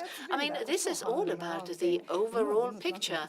And we also need to talk about fisheries policy and make that part of the High North policy. I thought it was quite astounding to hear the Minister of Fisheries actually to talk so little about fisheries that he did. I mean, we have a long coastline, and the Labour Party has also waged a policy that has made people to move away. And I mean, we lost. We had the reduction in the fish stocks. You talked about Russia. What was that about? Well, the challenges it challenges our relations with Russia, but also the business community. And when we look at the threat situation and also the changes in the world, then China is one of the players that we must also take a serious assessment of. And when it comes to some of the big questions, because I mean, we've talked about it for many years, and we're going in a loop, and we keep discussing a lot of different issues in the same discussion. But we've seen over time that doesn't help if we are very good at describing the problem or who is responsible for what. If the central Norwegian authorities sit down and take ownership of the problems along with us and actually use the competence, expertise, and knowledge that the state has in order to resolve the problems. And we mustn't only talk about moving money around. It's about expertise and competence. It's about infrastructure, all these things. And without that, we can just wave positive aspects of population development goodbye. We need people here. We need to actually produce and make babies the old traditional way so that we actually have a population here. We need to get it in the short term. What's it all about? It's about the grid and the power line that we will probably be building won't be operative for the next 10 or 15 years. And during this waiting time, there have been a lot of opportunities lost for business and communities here. So it's a catch-22 situation. Well, we can discuss it for as long as we want, but then there will be even more. Yes, why are we discussing it at all? Why have we been talking about it? We know what the situation is. What are we going to do about it? And it is exactly about what can we do on top of what we know will come in 10 or 15 years. But then that will depend on the population not being further reduced. I mean, all right, you won't live here, but free kindergarten is actually important. We see that this matters to young people. Then they will come here to do their education because the framework condition during this period when they study will be important. And we also see that they will have an opportunity to invest in their own home. And also a big paradox. I mean, if we look about from a national perspective when it comes to resources, we have a company in Tana that is partly owned by Chinese. We have other facilities partly owned by Japanese, and we also have wind turbines systems and wind farms that are owned by German and French stakeholders. So we actually focus too little on the resources, the natural resources that we actually should have ownership on. And therefore, that is also a huge job to do as a nation. All right, I think that was the final word. Thank you very much for summarizing these aspects for us. Sigrid, Ina, Maya, and Rona and Bette. Thank you.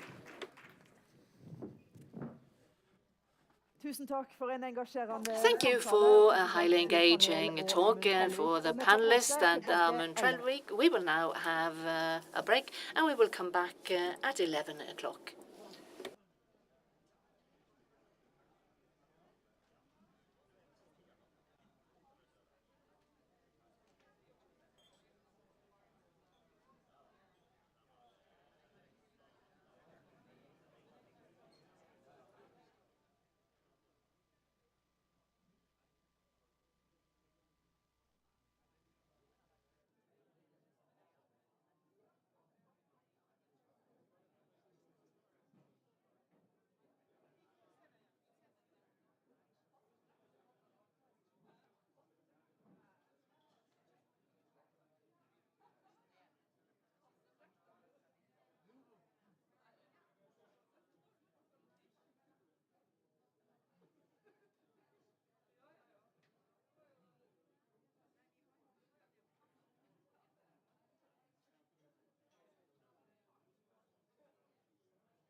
Velkommen tilbake. Welcome back.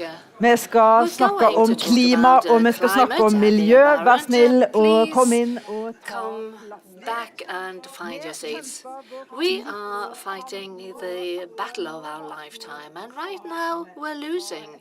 This was the head of the United Nations who said at Sharm el-Sheikh.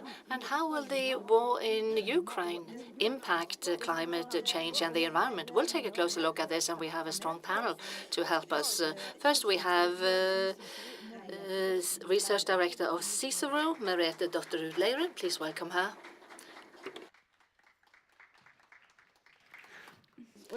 And this opening question and the title of this session, Merete, I would like to put to you. What do you see? How does the war impact the climate change and the environment? Research is rather clear.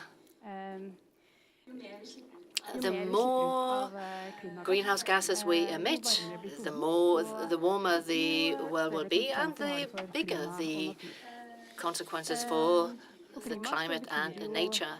It means heat waves, warmer climate, droughts, flooding, these kind of events that will occur more frequently, last for longer, and be more intense. And when it comes to nature, this will also affect the habitats of flora and fauna. This means that they will lose habitats and maybe they will not be able to adapt. So any incident that contributes to increase the greenhouse gas emissions will have a negative impact on climate and nature. As for the war in particular, it has different effects, whether or not you look at the short-term, the immediate effects, or the long-term consequences. Right now, immediately, we see an increase in emissions.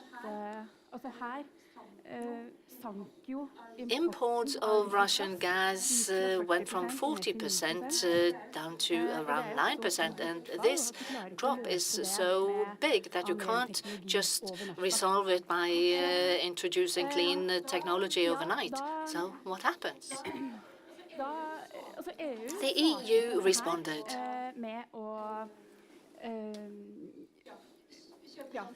by acquiring gas from other countries such as Norway and Algeria, and LNG from Qatar and the United States, for instance, and they are kind of absorbing all LNG on the world market, and this means that other buyers need to acquire the gas from other sources. And worse things, yes, coal-powered energy is, of course, more polluting, so this will increase emissions. And internally in the EU, they have also actually now been starting up and reopening coal mines. So this had a negative effect. Yes, right now, yes. But you're also saying that there are differences regardless of your perspective. What about the long-term consequences? The EU is responding to any crisis, whether that be pandemic, financial challenges, energy crisis, by wanting more green ventures and also more focus on climate policies. The EU power plan is a direct response to the war, and it will help make the EU independent of Russian gas as quickly as possible, while at the same time deal with the climate crisis. And in that plan, there is a focus on the increased efficiency measures for energy and also more renewable energy ventures. And we see also with focus on solar energy, offshore wind, production and imports of hydrogen, and also more heat pumps, that kind of measures. And if the vice president gets his way, we will have solar panels on all public buildings, on the roofs, and also residences as we go along. The EU has had an ambitious climate plan and also ambitious goals for improvement of efficiency and also climate measures. So what the Repower plan does is to tighten things up and also to accelerate measures. When you see what's happening in the EU and you also see what's happening in the US with Biden's Inflation Reduction Act, that also injects funds into the development of renewable energy. What is Norway's position in the midst of this? Norway is at the same level as the EU when it comes to the climatic goals for 2030, to cut the emissions with 55% until 2030, before 2030. But Norway is not marching at the same speed as the other countries, because in the EU, nature and environment is a main focus. It's very important for all types of policies which are being developed in the EU. In Norway, it comes in later in the process, actually.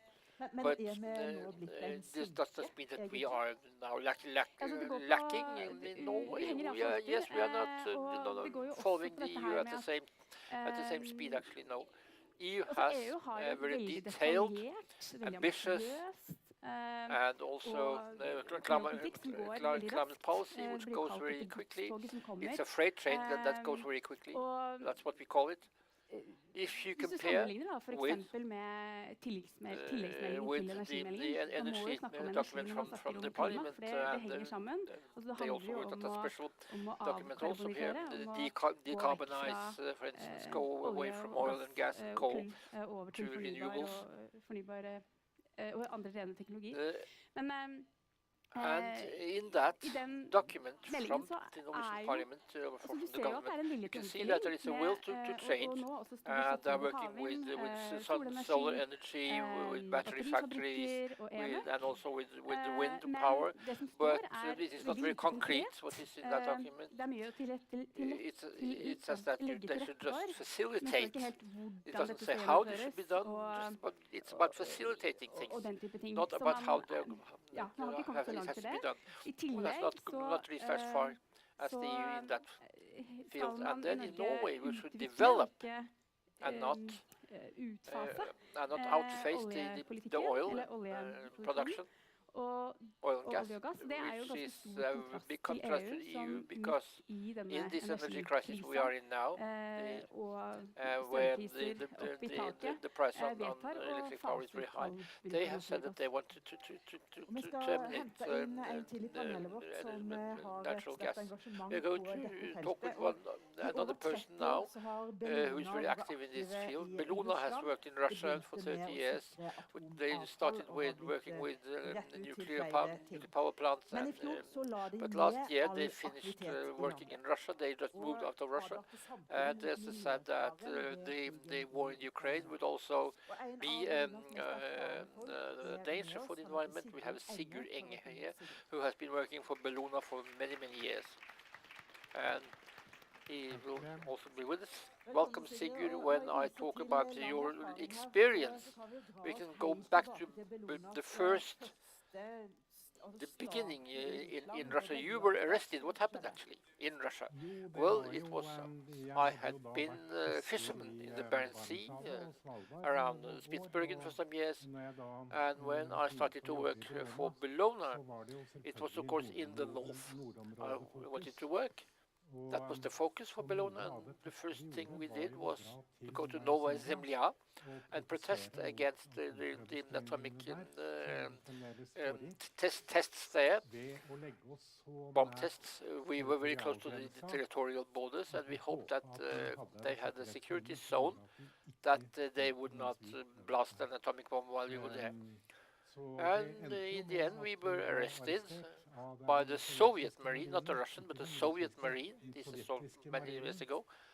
And we were taken then to out of the Russian zone, so to speak. And with this as a backdrop, you have seen, of course, many changes here. The Soviet Union went away. You were able to work in Russia, and now we're here again. You have now left Russia altogether. How does the war in Ukraine influence the climate and the environment? It is very easy to see if you look at the news every day how the artillery or the bombs or missiles or whatever, grenades, how they, tanks, how they just, tank is the largest vehicle in the world, which has the largest footprint. Some dams have been ruined as well. The landscape has been ruined also. Of course, we have not talked about that much so far, because now we talk about independence, democracy, and to safeguard that. But when this war is over, we have to not only think about rebuilding houses, infrastructure, etc., but also think about the nature and the environment, to rebuild that as well. That will become important after the war is over. You talked about the tests at Nova Zemlya. We have seen also that there has been some problems around the atomic power plant in Zaporizhzhia. What do you think when you see this, that there have been fighting going on around this nuclear power plant? It is it's not very nice to see how things are being done now in not a very good way. This is a psychological game here. The atomic threat, which we have heard from Putin also, that is also a psychological game, but it is the largest NPP, nuclear power plant NPP in Europe, that that bombs are falling around this NPP. That is so horrible, and it describes very well what the relation the Russian authorities have to the environment and the environment. Next is Lan Marie Berg from the Green Party of the Norwegian Parliament. Welcome, member of Parliament from the Green Party. The opening questions to Merete was, what does this war mean for the climate and the environment? What do you? Yes, thank you. It was very nice to be here today. Yes, we think we have to think in the short term, but also in the long term. In the short term, war will mean that Europe will need more Norwegian gas. But in the long term, I think that Europe will need less Norwegian gas in the long term. And what is happening now in a situation where we have poly crisis, several crises after one another, we have to solve the short-term challenges, which will also solve the long-term crisis. If not, we will be in a situation where the climate and the environment crisis will escalate, and that will mean more conflict and more violence. There is more violence and conflict in the world than ever. For instance, in Africa, we see this, and we have to cut the emissions of the climate gases and also look at the effects of the war. While the EU is working with the green change, Norway is not the first country here. Is that correct? And politicians have a job to do here. What might be the most important for Norway, do you think? I think that we have to understand the first that I said we need more gas to Europe in a short time. We are for that, yes, but we're not for this in the long term. To look for more oil and gas now, I don't think that is good for Norwegian economy or for the climate and nature. When the EU, they use these crises to solve the climate and the nature crisis, the same we now see in the US, and we in Norway, we have to do it as well. This might also solve many other problems. We will have, for instance, green working places, which we need, because oil, there are many people who work there, of course, with high competence. In Finnmark, we see that there are the other green areas will not develop as much as they do. And then we make a lot of money as well when the gas prices are very high now. And the fact that this is very very good for Norway economically speaking. What does that look? Does this mean that could we think about two things at the same time, or what do you think? The money we make on oil and gas is, of course, very important in the debate on the one side, because the oil and gas family, as we call them, the parties, the bureaucracy, and the companies, they use that and say that we should build this, we should use this money to build welfare in the future. But now it is such that the Norwegian Oil Fund, well, of course they make money, but it goes up and down. But the oil fund is now so big, it is much more important what the oil fund makes money itself than what they get from the oil and gas business, actually. So we have to change the strategy with the Conservative Party and the Labour Party. We have this oil focus in Norway. We should develop and not stop. Nobody says that we should stop producing oil in the short term. No, but we have to discuss this now. What should Norway do? Should we compete with Saudi Arabia about delivering the last oil, or should we be a strong power in the green shift? And your party has also said that there should be a solidarity fund, because Norway now makes so much more money because of this war. But the government has now worked at the so-called Nansen package. Is that good enough? No, but it's a step in the right direction. And I'm very happy that the government is now here. They say that we make lots of money because of the war, which gives us a possibility to help Ukraine more.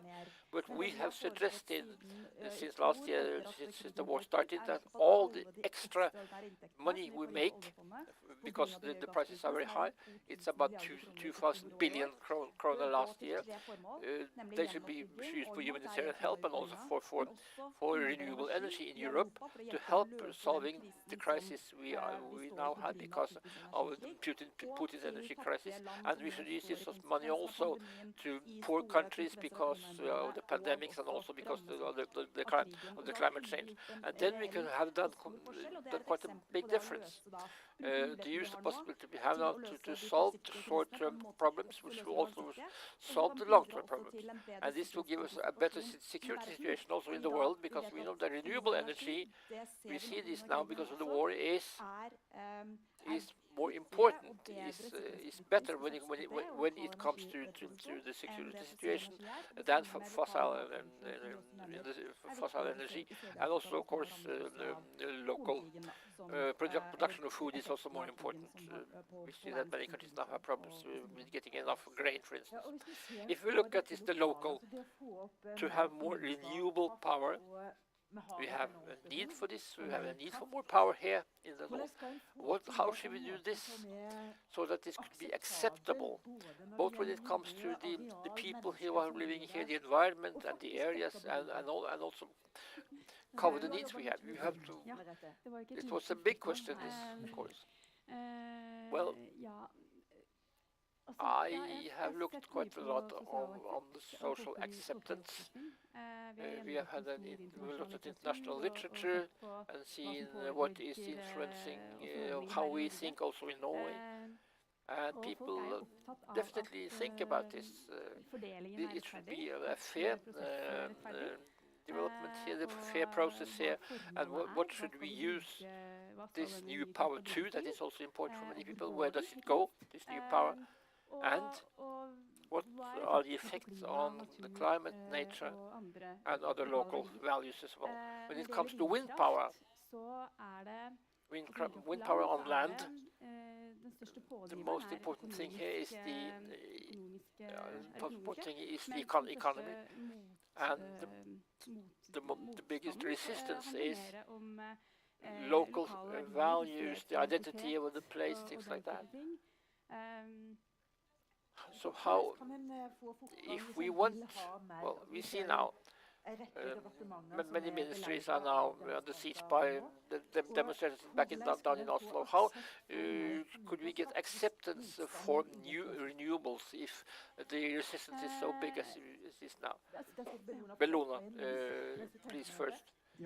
It is, of course, a question which is very topical today, because we talk about this Fosen wind power question, but also when it comes to Hammerfest and Melkøya in Hammerfest, where and the usage of energy when we're going to electrify this will take so much of the power they have in Finnmark that it will quench the possibility to have a green change, cutting emissions. What should we do? What should we do then? We should have this special carbon capture and storage at Snow White and Melkøya. They now take out CO2 from the gas they are producing and send it back to special reservoirs so that everything is there. We have to have a plant there. How Equinor presents how difficult that is. Well, they say this because they do not want to have a risk filled from the point of view of the company, but not from the point of view of the society. Carbon capture and storage. Is this the solution? Yes, we think this is one of the solutions which could be at Melkøya, but this solution should not be power from land to Melkøya and to other factories, because we think, okay, we can electrify, yes, but it should not be done by the taxpayers' money. We have to prioritize the power in a better way, and also to develop renewables and take also into consideration the rights of the indigenous peoples. This has to be also the basis for the development of new renewables in the future to get the acceptance we need, but also because the way we have developed this, built up the society now using nature and using also and not respecting the rights of the indigenous peoples, we have to take this in also in the future perspective when we are going to build new renewable. Then the Energy Commission says that we have to speed up. We have to get a higher speed actually to make this new reality of power. What would you like to say? What should we do in order to work quicker here? What is the most important? What has got the largest potential here when developing the new Norway here? I would like to have more scientific research to understand the connections here. And when you talk about wind power, for instance, and the resistance towards wind power, we should look at people as experts on their own. With the people, that's something else. It is. We have a history here where we have had a stop in the concession politics for 3 years, and we have done some changes have been done in the rules on the basis of this. When it comes to all these four elements I mentioned, actually, both when it comes to the process, a more local process, and then of course we have to have other rules for taxation as well. We have to be sensible, and we have also done quite a lot to take care of nature. There is much of thing we can do here. Restoration of nature, we can use this. Look at the possibilities to, well, every time you build an industry, a power plant or whatever, you should also look at what happens around this with nature, yes. Sigurd, we started our history at Nova Zemlya, and when you were arrested there. What is the future for the Arctic when it comes to climate and environment? What is and the war? Russia is half of the Arctic, so it is a wall which is now disappeared when it comes to the cooperation in the Arctic. This means that it is even more important that the other countries and other Arctic countries continue to work. It is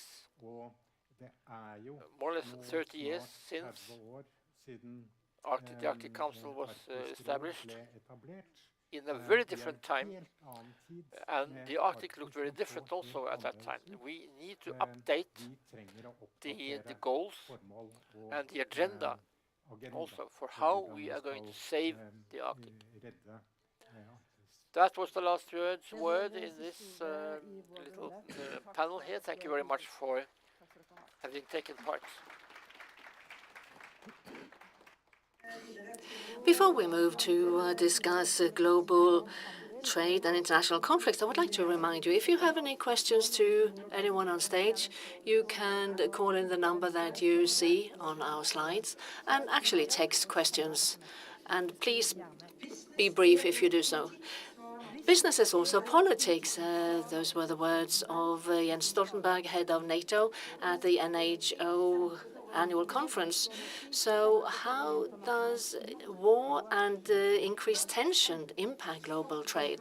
First, the sanctions against Russia. We've seen numerous such restrictions. What are the effects? The Norwegian Helsinki Committee have taken a closer look at that, and we have invited Berit Lindemann, Secretary General of the Norwegian Helsinki Committee, to help us. Berit, these sanction packages that we have seen numerous of, what do we know about their effects? Well, actually, I would like to start by taking a step back and say that we need to bear in mind what this is all about. Here, there's an aggressive war on Ukraine with huge suffering in a population that is located not too far from us. The EU also touched on some of these aspects that we needed to do yesterday. One is isolation. Another thing is to exert pressure along with the sanctions. And then also hold them accountable, that the Minister of Foreign Affairs also mentioned, and actually to prosecute those responsible. We've had the sanctions in force against Russia for quite some time. They were accelerated when they annexed Crimea and Donbass.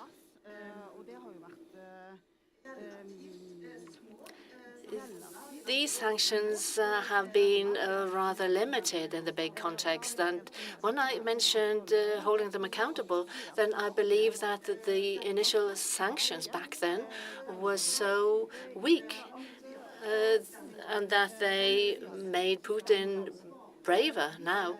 If we're not able to hold those who wage aggressive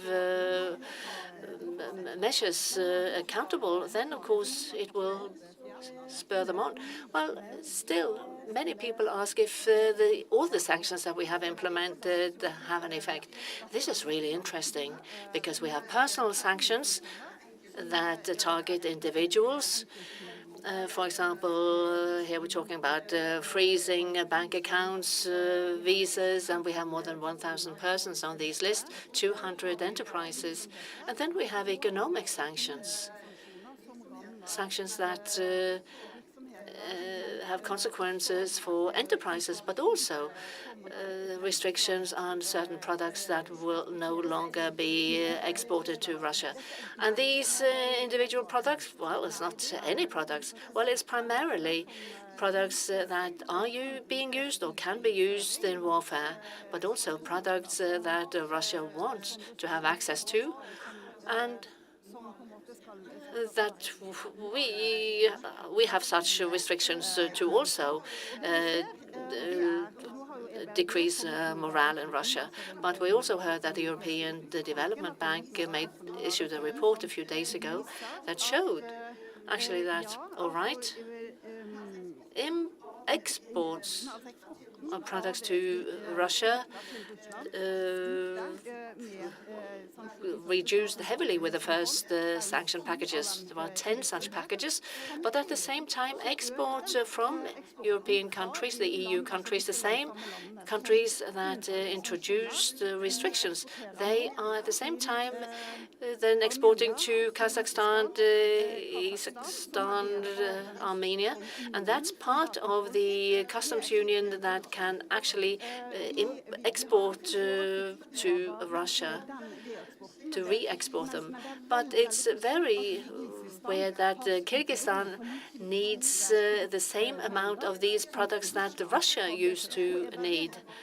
And this re-export data we only have for the first 6 months, and we know that the last 6 months these re-exports have increased enormous quantities.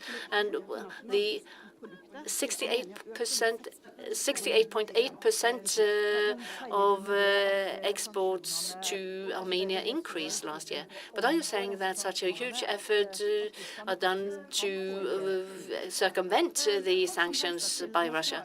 Well, some people who move, they say that, all right, we can't see any difference. They can see it from the supply in shops, and people live mostly as they normally do. The dual-use products are products that can be used directly in the machinery of warfare. And these are also part of what are now being included in the packages. We use billions to support Ukraine military depends, while we are also helping Russia's warfare through our exports. And this is a really serious matter. And I believe that we will learn a lot about what's going on now. I also have to say that Norwegian enterprises are doing a great job. They are very responsible. They follow sanction rules. They comply with them, and they also go beyond that. I know that there are also enterprises represented here that do more than they need to do. There are opportunities that they could have done without breaching the sanction rules, but they don't because they understand that it may represent an advantage for Russia and that the sanction rules means that we need to make an effort. But there is a cost at this. And all the enterprises that shoulder great losses. And I mean, this is serious. But I also hope that if we exert as much pressure as we can on Russia now, then we can stop Putin's regime and then resume, and also to use the good experiences we have from investments in Russia. And that would be good both for us and them, that we can maintain the market in the longer term, but we can't do it right now. There's someone who has texted the question, and how important is Russian oil export for the Russian GDP today? Well, it's very important. This is primarily what enables the Russian economy to keep momentum. And even though we have stopped imports to Europe, then there are still other markets. So, I mean, we operate in a global market, and we need to accept that. But revenues are being reduced, and that will continue. Is there any reason why we should believe that Russia can't obtain supplies through other countries and that they can also get the oil they need through other countries? I don't think that that is the big problem. The big problem is that exports go to other markets.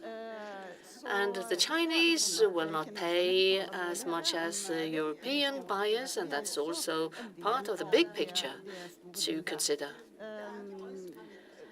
Not everyone supports the sanctions. We would have liked that to happen, but it is our responsibility to do our utmost in order to throttle the Russian war machinery.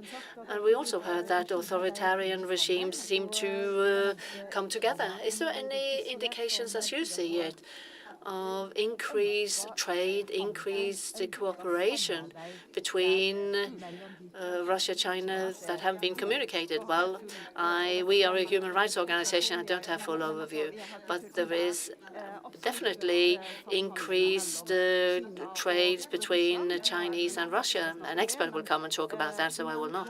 But I believe that China is a bit cautious because they also know that in their turn they may also face restrictions, and the Western market is hugely important for the Chinese economy.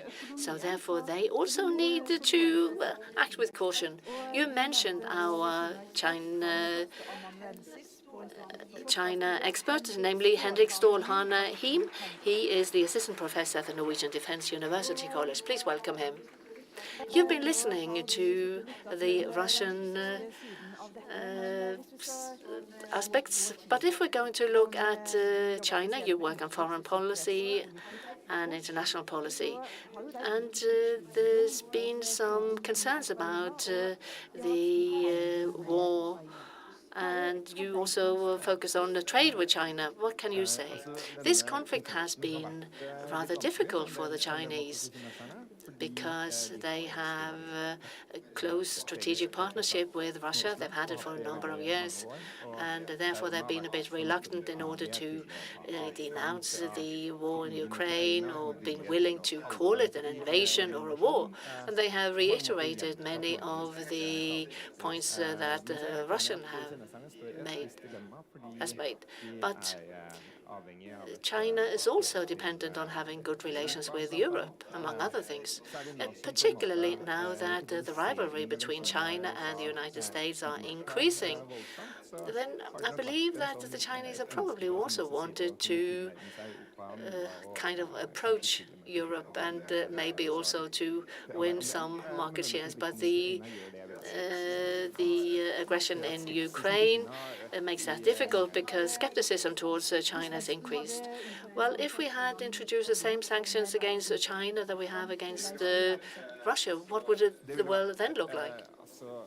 It would have had disastrous consequences, actually for all, because the sanctions against Russia are massive. But China has an economy that is 10 times as large compared to Russia's. And Russia is basically an oil and gas exporter, while China is deeply integrated in almost all the global value chain. Some of the biggest companies in the world are very dependent on the Chinese market in order to sell their products, to manufacture their products. It's almost difficult to envisage such a thing happening because the consequences would be massive. We also see joint military exercises. We see increased contact between Beijing and Moscow at the highest level. What's happening in the wings on this international stage? What do you think? We saw before the war that Putin met with Xi, and that in many ways confirmed the relations between Russia and China. Now we see that China has presented kind of a peace plan last week. It doesn't really contain many new items. It's arguments that we've heard the Chinese state before. So we've really seen a great continuity, strong continuity within this process. But there's been some adjustment on the tone of their arguments and debate. But they want to appear neutral. But in reality, they go quite far when it comes to supporting Russia in the longer term. And I believe that will continue. What about doing trade with China today? What is your take on this? Well, security policy, regardless of whether you like it or not, is impacting economic relations with China more now than before. And this is something that we also saw emerging before the Ukraine conflict, but the view that the security policy is separate from global trade is something that we simply need to abandon, because we saw that particularly in the European Union and also in the United States, there was a tendency that one would strengthen screening mechanisms, for example, associated with Chinese investments in Europe, and the talk to set up systems to stop investments from European countries and the United States to China. What makes this scenario very demanding is that China is so much bigger. So there are the current discussions about decoupling, or whether or not you should disconnect with the Chinese economy. I believe that there's no realism in this at all. So these are difficult discussions that we have to take, and one needs to strike a balance also between legitimate security concerns that we need to address seriously, but we should not actually go end up with protectionism. That would be bad. It's very interesting. For a long time, we've been thinking that if we can only see a growth in middle class in Russia, trade relations, investments along with China, then democracy will follow suit. I believe that we shouldn't be naive here. We've seen that that doesn't happen. An increase or a growth in the middle classes in Russia has strengthened Putin. It hasn't actually strengthened democracy.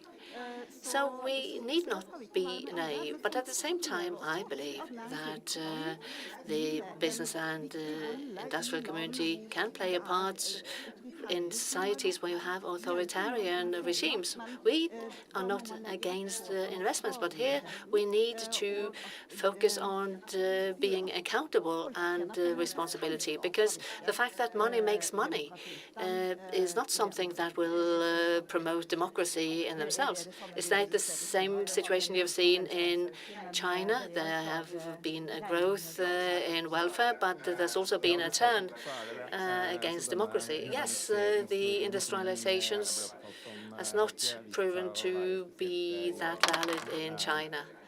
And the turn towards authoritarianism has worsened. I lived in China between 2006 and 2009, and there was a careful optimism at the time.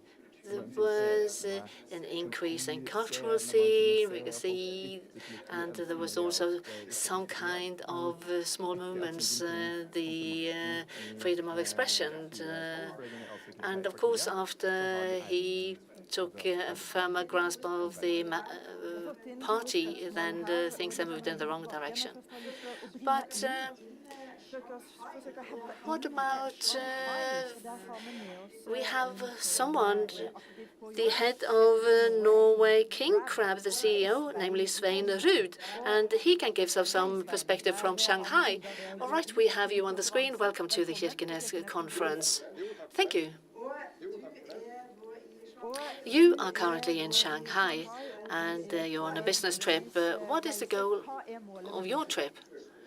Well, the first goal is, it's 3 years since anyone could go here, so I haven't been here since January 2020, so I've come back to see what China looks like after the COVID pandemic. That is the main reason. But when it comes to what you are debating, then of course one of the products that we are selling is king crab, and Russia is the biggest offerer of this. And when the war broke out, they were shut off from supplying to Canada and the United States, and that is the reason why it's now pouring into China, and it impacts prices. And I just want to take a look for myself about what this situation is like, and also what happens in China, and is it then coming through or via third countries and then suddenly end up in the United States? And you started by focusing on Russia and China. That was where your market were, and then you expanded to many other countries. But how does working in China with the framework that you have there, how does that affect your way of thinking? Well, when it comes to day-to-day operations, our activities are so small that we're not really that impacted by the policies. We noted it, of course, when there was a peace prize issue, but of course, when it comes to the big political picture, then of course we see a trend that makes us a bit uncertain about what will happen going forward. One thing is the war that Russia is waging. We don't know how long it will wage, but I believe that for the duration of the war, it will be more difficult to get there. We can't fly over Russia, so therefore transport costs are higher. So this is a mixed picture. We're trying to monitor what's happening on the ground in China. But I mean, I'm here for the first time in 3 years. I've felt that China has been digitalized, but now it's fully digitalized. I struggle to pay the taxi from the airport to my hotel because I didn't have the digital app and I couldn't pay. So digitalization is also a huge opportunity to exert control. So it's all a matter of what you use the digitalization for. Svein, please follow us. I would like to ask the question to Henrik. Digitalization as a means for monitoring and surveillance. What do you want to say? That is quite right. I have also I have been to China after the pandemic. So I was there in 2019 the last time, and you can feel that. Yes, definitely. It is quite true. The party gets enormous possibilities to monitor and survey the people who live there, but also those who come to China. You heard about the social credit system which they try to establish now in China. Digitalization of the Chinese society contributes to the fact that they can have these systems also and control people through these systems. But Svein, when you are now in Shanghai, China, and you are going to travel to other cities tomorrow, what do you think about the freedom of expression?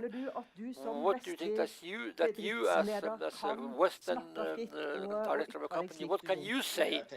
I don't think 1 second about what I cannot say and what I should say. I say what I think and I mean and I want to say. That I would have done. I do this in every country where I am. So I don't think about this every day. But it's quite interesting. I have some Chinese friends, and I've talked a lot with them. It is very difficult to hear criticism from them. They get rating points when they do some criminal acts. Many people think that that's very positive. Now that they can control everything when it comes to money and credits, well, of course, on the one hand, you cannot use black money now, which is a good thing, of course. If you buy a shotgun for hunting, that's a positive thing. If you kill somebody, it's a negative thing. It's the same thing here. The usual Chinese, what China has achieved. China was a very poor country. Now it's not a poor country anymore. For many Chinese, it's an enormous travel, an enormous path they have gone through, and they're very proud of what the country has achieved and what the authorities also have achieved. So, people I meet, they are not critical. They are, but they are not afraid of saying something when we are together. No, they're not.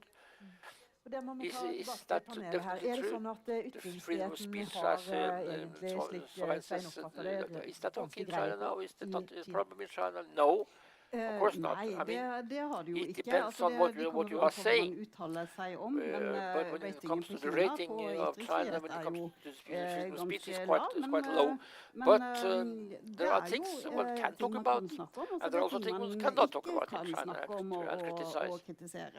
And I think that the freedom of speech and expression is larger in China than it is now in Russia. In Russia, it goes into the private sphere now. So for Russians, meaning that they do not want to engage in any way in Russia. Yes, I agree. Nei, jeg er også enig. Altså, Of course, the situation is not very good in vært China for men freedom of samtidig så speech, forstår jeg dette but behovet I for å want to liksom nyansere nuance the bildet picture a litt. bit. Altså, This does det not betyr mean that ikke the at Chinese ikke can kinesere kan have ha political politiske opinions, meninger, discussing, diskutere especially ting, when they kjære are private. privatsfæren. So One should not understand it in that way. But when it comes to companies and what the companies can say and do, I understand what you say, but there have been some controversies also these last years. Some Western companies have had problems, have got into problems because what they have said in China. Those are companies that have said something which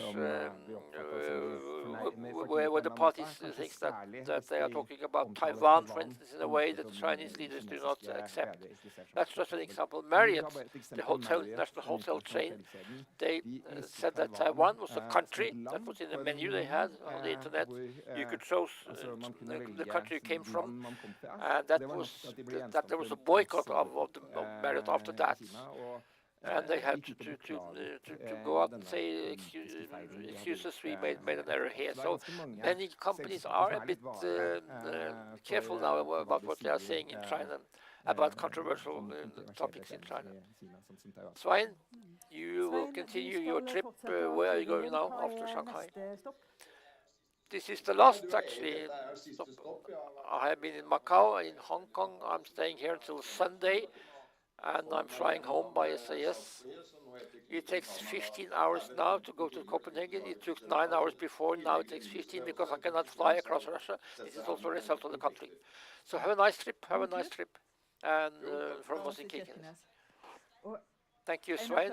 He was with us from Shanghai. And we have a couple of questions here also from people here in this room. The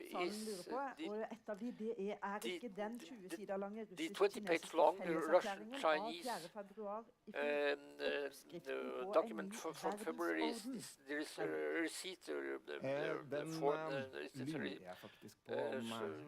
for a new world order. I don't know if China wanted to sign this, if this hadn't been done today, but this of course means that China and Russia will be quite close in the future. And their friendship will be quite close. It should be a friendship. So I understand that many people ask that question. Does this mean that the world will be different with two parts? But remember, there are some limitations also in the Chinese partnership. This is not an alliance with Russia, and it will never be, I think, an alliance with Russia. It is just something which is very pragmatic. They have some common interests. These two countries have common interests. They think that they have one common enemy, the United States. And the partnership also gives them a possibility to, of course, during the Cold War, the border between China and Russia was very highly militarized. Now, for instance, Russia can concentrate on what they think is important. That is also one of the reasons why Russia wanted this agreement. I don't think this is a partnership as such. It's first and foremost pragmatic. And it uses logistics that the Chinese know. What about Russia and the skepticism against China? What could you say about that? Do you think about the Chinese? So the Russian people, you mean? No, my experience is that Russia is very concerned about Europe. Where do they go on holiday? They go to Europe. They don't go to China on holiday. What products do the Russians want to buy? European products, not Chinese products. So, in a way, in big politics, China is important, yes, but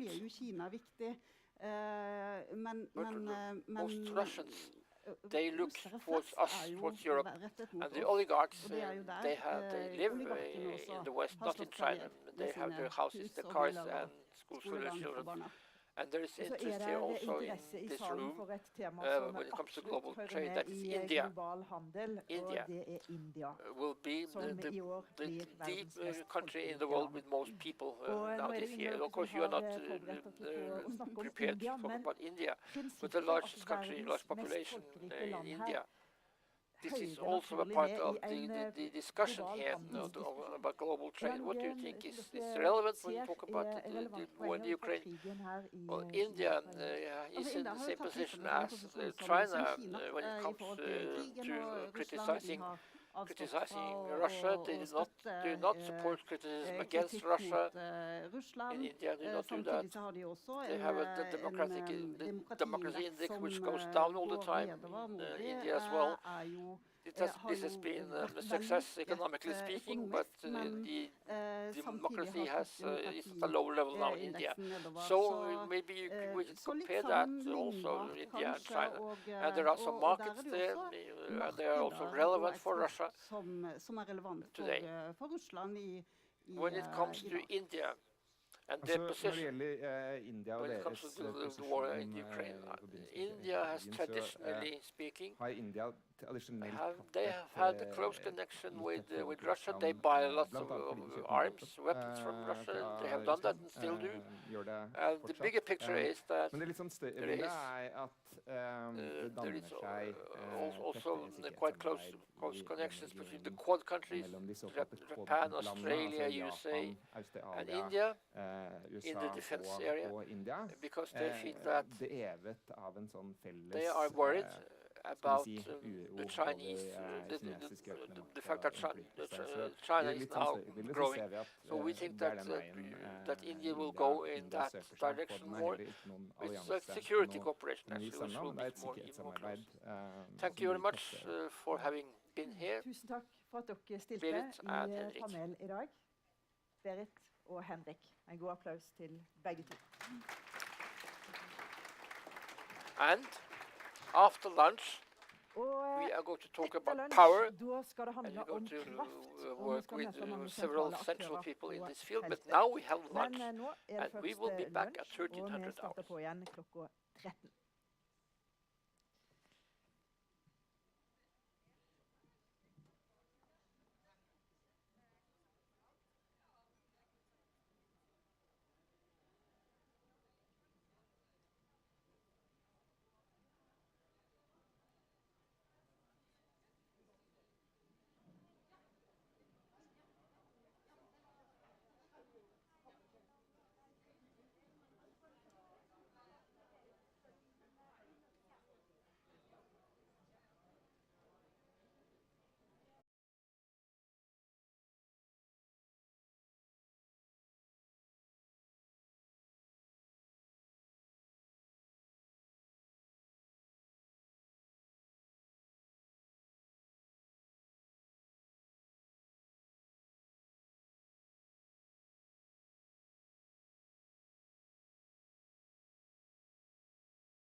Vi trenger fornybar energi for å redusere utslipp, og siden vi ikke har tilgang til det overalt, så trenger vi gode energibærere som hydrogen og ammoniakk, sånn at alle får tilgang til ren, pålitelig energi. Med hydrogen og ammoniakk kan vi oppnå fantastiske resultater. Vi kan også gjøre skipsfartsindustrien og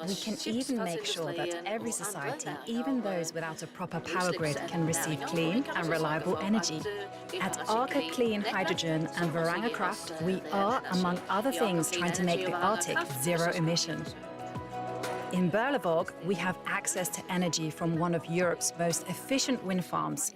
Here, we are building one of the world's first factories for the production of green hydrogen and ammonia. To make hydrogen, you only need water and electrical power. By extracting nitrogen from the air and adding hydrogen, you get ammonia.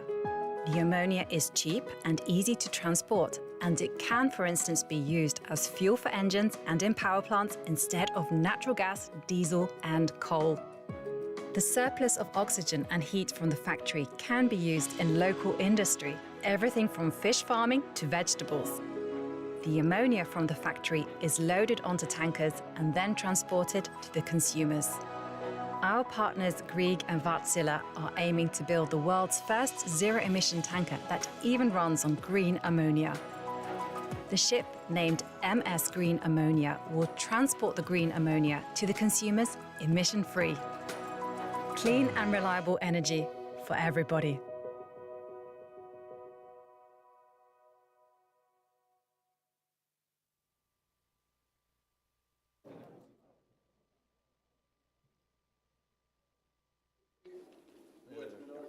Good afternoon. My name is Arne O. Holm. I'm the editor-in-chief of High North News. And I have been allotted 8 minutes to say some wise words. I often think about the eastern part of Finnmark as a line dancer. I mean, if she hadn't been, she would have fallen flat on her back a long time ago. She knows that Norway and Europe needs some of the resources, and therefore political jet-setters applaud the efforts when they visit the town. But Finnmark is also balancing its act despite the situation instead of because of. When they open their doors, you need to enter. But if you want to build houses, you need to know where the foundation wall stands and what it's made of. Because there are increasingly fewer who actually master the act of Finnmarking. We use it as a verb. There are also other speakers who will follow me, who are wiser and more knowledgeable than me. But they will probably, as others at this conference have already done, saying that we live in the part of the country that is the land of opportunities. I have spent some decades to convince people and my readers to prove that this is a reality. But every time there is an expert report, then they reduce the opportunities we face. For my own part, maybe it's already too late, but it seems to be more of an excuse than a description of our lives. The hard reality hits us as a fist, and also we heard Guro Bransdal remind us at the beginning of the conference. They put a huge responsibility on us when they say that without people there's no security. If that is the reality, all right, the question is it possible? The remaining program is divided into 3. It's about energy use, it's about the use of land areas, and also demography. And of course, the fight for land is something that we see across the media. It's not only the Alta-Kautokeino case again, it's all the lessons we didn't learn. I think that is all I need to say about the land use. In 1865, 158 years ago, Hans H. Schulze responded to the challenge that he had come here at Kirkenes. He wrote a skitse in the local paper, and I will quote accurately. After having visited the north, when you balance everything up, I will not say that the balance is at the advantage of the people up north. He was writing about the unbalanced north. And before that, Adam Smith in 1776 invented the social economies, and he wrote an inquiry into the nature and causes of wealth of nations. That was his textbook that he wrote. Even at that point, he had a precise response to the challenges that we face. Adam Smith had two messages, one being, and please, one was ground rent. According to Adam Smith, ground rent was the only revenue that best could withstand the burden of taxation. His second point was the invisible hand, namely that the market would take care of itself. 250 years later, then we also had an acceptance here up in the north for ground rent. Those who subscribe to the invisible hand teaching of Adam Smith, well, maybe that is the capitalism feature. All holistic thinking, regardless of whether it comes from experts, people, committees, or commissions, is more or less seen as a cold buffet. It has a tendency to drown in special interest groups, etc. And they say that I don't find my point or my stake here. But this is not only where we see this.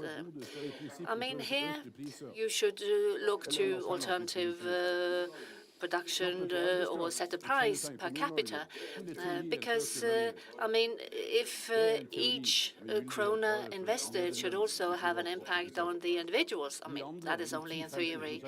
We will not be granted a bonus for staying on, and of course, I mean, the high wages is only for the executives. I mean, we would also see that the scarcity of resources should then move resources around. But that doesn't happen up north. And also the ventures of the municipal council, and supported by the public. I mean, here we don't see this invested in industry. It's a gigaplants, that is a better word for it. In theory, that you would actually move production into less energy-intensive ventures, but that doesn't happen up north. Green energy is used to launder dirty energy. At some point, lucrative power agreements will be more worth than the product that they set out to produce. And why should then you as investors send electricity through powers instead of to the market? And therefore, I believe that the energy factory at Mo should then take a break and also act according to the investors. It should also lead to improvement of energy efficiency. We saw that there was a commission set up, and they pointed to the fact that saving energy is the best means. And again, here industry needs to look to Adam Smith, the role model, and they are claiming that the state actually picks up the bill. It has rarely been more profitable to actually squeeze out energy efficiency. I'm quite sure that we will hear sensible and wise solution to this through the coming debates. Bjørnar Skjæran talked about the fact that it's workers, not jobs, that represents the unbalance to the north. But as we actually plan for a tsunami of green energy opportunities up north, then of course we also see that the war industry needs workers. And 3 days ago there was an ad that we needed 12,000 skilled workers. That was one of the arms manufacturers, and in Norway there are 3,000 working with this, and we don't actually manufacture any arms up north. We are afraid of them. But yesterday from this rostrum, the government promised that the population would increase up north, and if that is still the ambition, then we don't have much time. The demographic imbalance is so obvious to everyone. And that is particularly why everyone here who live in Finnmark County have been offered a free kindergarten. Not that it looks as if you need it. when the government decides to spend money on you, I mean, they couldn't have missed the target more than they do by this measure. There's 4,787 households here. 419 have children in primary school, equivalent to 9% of the population. That is in Finnmark. And this means that 91% of the population will not be able to make use of the free kindergarten offer. Of course, I mean, you can ask if other parents around the country will actually shoulder the responsibility they have and move up north near the Russian border because they offer free kindergarten. Maybe there are also more measures that hit the target better.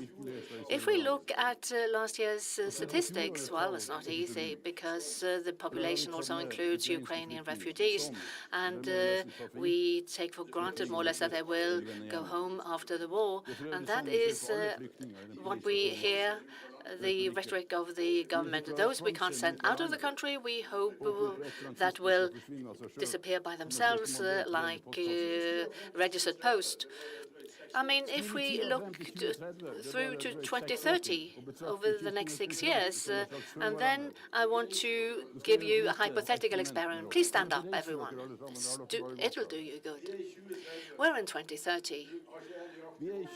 Now, I'm not quite sure how many you are, so I'll just give you a rough portion. But 15% have left this part of the country. So I suggest that the two back rows simply sit down. 40% of you will either be too young or too old to work. And therefore, we can add a few rows. Please sit down. Then, if we say that there is a 6.2% off on sick leaves, 4.2% is equivalent to the unemployed or those who are on disability pensions, about 10% of you. So I suggest that one more row sit down. And all right, we have come to 2030, and here, I mean, please just remain standing, the rest of you. The population is now 8,445 inhabitants here in South Varanger municipality. But if we then risk to actually use the 2050 forecast, I mean, the Statistics Norway don't do the same calculation as I do. I mean, I don't base my forecast on the predictions, but on the reality. Please, the next two rows, sit down. We're in 2015. We are 4,850 if the developments continue. Those who remain, please turn around and look at the rest. Turn around and look at the rest. Those of you still standing up front, ladies and mostly gentlemen, in line with statistics, you represent the 4 Bs in Norwegian. And you are those that are going to process, pay, protect, and actually also make sure that the population keeps growing. All right, please sit down.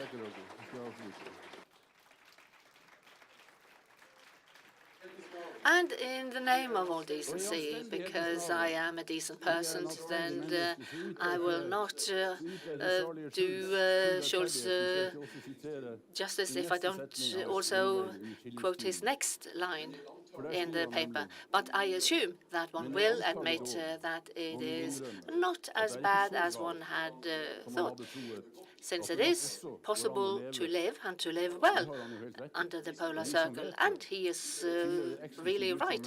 And we know that because we are part of an exclusive group, that this is a reality. It's not a hypothetical life that expects us here under the polar circle.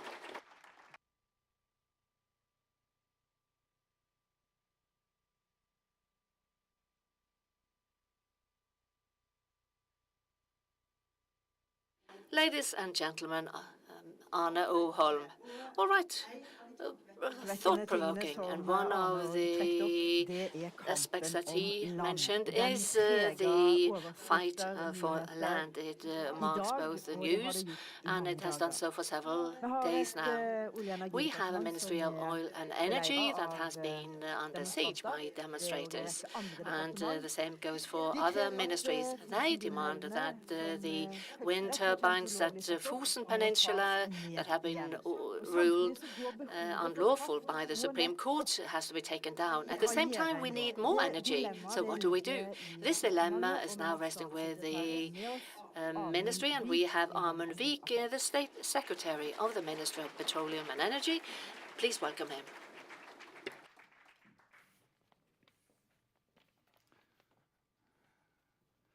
Takk for det.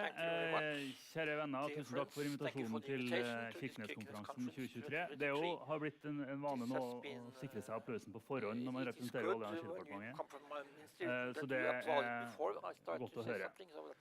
Tenkte å komme litt tilbake til Fosen-saken i diskusjonen etterpå. Men det klart, det en alvorlig sak for dem som står i det. Det har vært en vond sak lenge, pågått siden 2010, med konsesjonsbehandling og rettsprosesser. Det ingen tvil om at vårt utgangspunkt, mål i dette, å treffe nye vedtak som gjør at vi vil være i tråd med våre folkerettslige forpliktelser. Det det arbeidet som vi jobber med nå, og det skal vi fortsette med. I fjor på Kirkenes-konferansen så deltok min kollega her 24. februar, dagen for Russlands brutale invasjon av Ukraina. Denne krigen har preget alle det siste året, og konferansen frem til nå, og særlig dere her i Sør-Varanger som alltid har levd tett på og med Russland. Også energisektoren sterkt påvirket av krigen. Det har vi sett gjennom høye strømpriser, høye gasspriser, og et Europa som i stor endring når det gjelder å fri seg fra avhengigheten fra energiimport fra Russland. Økte utgifter for husholdninger og næringsliv har også påvirket alle, særlig lenger sør i landet. I tillegg til alle de tiltakene vi har gjennomført i Norge for å håndtere strømpriser og situasjonen for husholdninger og næringsliv her, så har det vært viktig for regjeringen å være tydelig på overfor våre europeiske allierte og handelspartnere at vi en trygg, stabil, langsiktig leverandør av olje og særlig gass til det europeiske markedet. Det har vi klart. Vi har økt produksjonen med snaue 8% fra Norge i fjor. Det tilsvarer 100 TWh økt kraft eller energieksport fra Norge til Europa, og foreløpige tall tyder på at vi klarer å holde dette høye tallet også inn i det året vi nå i. Energisikkerhet har kommet svært høyt på den politiske agendaen. Hvordan vi i Norge og i andre land skal sørge for å sikre og øke vår egen produksjon av energi, både for å møte dagens etterspørsel, men ikke minst for å møte framtidig etterspørsel. Klimakrisa og påfølgende fokus på grønn omstilling gjør at fornybar energi, som både sikkert, lokalprodusert, men også klimavennlig, i vinden som aldri. Vi har hatt en periode nå bak oss med svært høye kraftpriser, først og fremst i sør. Samtidig så ønsker vi jo at elektrisitet skal gi et konkurransefortrinn både for ny og eksisterende grønn industri. Det har vært et konkurransefortrinn i Norge fram til nå, og det skal det fortsette å være. I tillegg vet vi at elektrisitet fra fornybar energikilder selve nøkkelen til å lykkes med de internasjonale klimaavtalene vi har om å redusere klimaavtrykket. Vi vet også det at det nye industriprosjekter både her i regionen og i Norge øker behovet for mer fornybar energi i Norge. Det kommer ulike rapporter fra ulike både statlige og konsulentselskap som viser at behovet for kraft kommer til å øke betydelig. I Norge har vi et veldig godt utgangspunkt. Vi har allerede gjennom during 110 years developed our water resources, and we now also have more wind power on land, so we have a renewable factor of about 74%, and we are almost 100% in fact renewable. Now we are going to work more with wind power at sea, which is something which will be important for us. Even though there's a crisis in Europe, we have some things that will make us possible to change to a low carbon society. We have quite a lot of resources. We have some big engines here, Equinor and Statkraft. We have very good technology.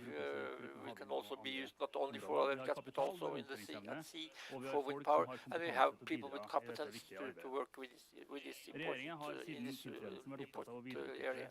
We have, since we started to work as a government, we are working with, of course, getting new working places around the country, and also Well, I speak a bit too quickly, but okay. Hydrogen Hydrogen and also carbon capture and storage, that is important for us. And also we also want to continue to develop wind power on land. About a month ago, we got a report called the Hurdal platform, and we also had an energy commission. We want that the report will come very quickly, where we will see the challenges we will stand in front of. We see that there is a dilemma now in Norway today about the Fosen case and the land use. The aerial should it be used for production of power or for some other things. So now we want to get more of everything quicker. This means that both the municipalities, but also the state as such, should work in another way, because we will have to have a better platform for making decisions, which will give us better decisions also for the future. We are also looking at what this commission has suggested. It is a hearing going on now, and we would like to have the best platform for making a decision here. More power and also more internet, and also more power grid is important for us. We also work with power on land now.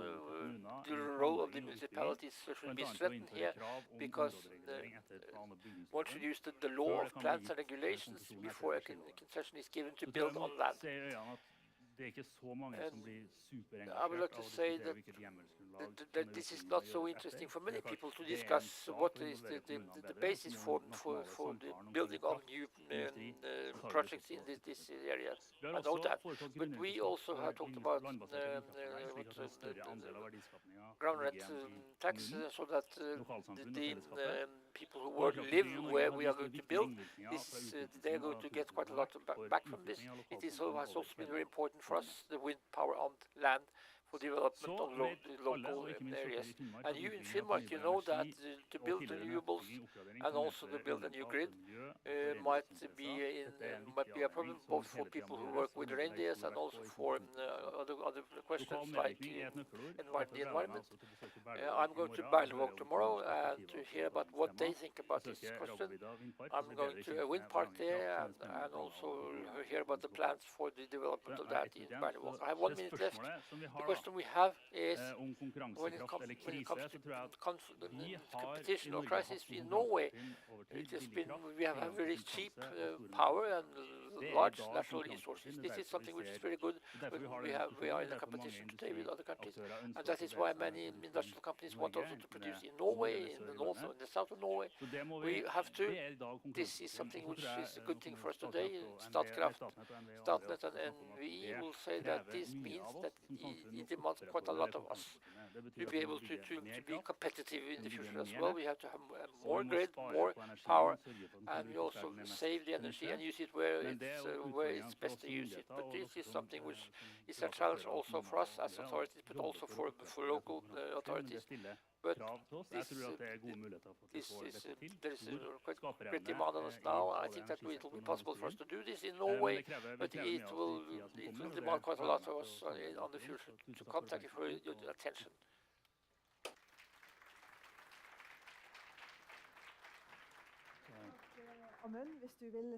Amund, please, could you sit down here, and we will now get a person who wants to talk to you.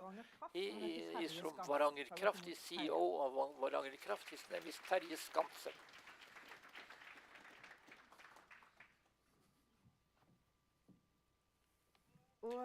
Terje, you have been here several times in Kirkenes and talked about the need for energy in Finnmark.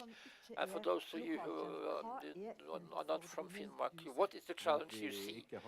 We do not have enough grid. The grid is not large enough. We cannot establish companies, industry here because the grid is too small. The lines is now full, completely full. If somebody wants to connect to this line, a small factory, small company, they will get a no if they apply for more than 1 megawatt, for instance. Have you seen that there are good projects, but they cannot be connected to the grid? Have you seen that? Yes. 2 weeks ago, there was a company with seafood. They got a no. They wanted to establish in Berlevåg, but they got no because the grid was too small. So if you are going to challenge the state secretary, what would you like to see?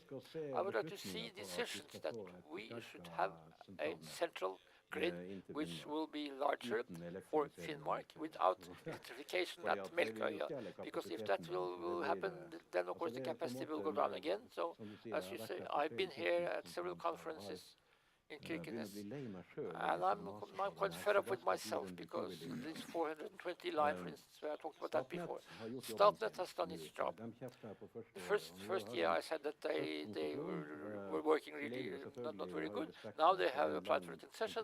I know that this process is quite long to get this concession, but the leader of NVE will say something about this later here at this conference. But we think and we feel that no decisions are being made, nothing happens. Because today, if you want to see the prognosis, when can we establish industry here? I would like to say,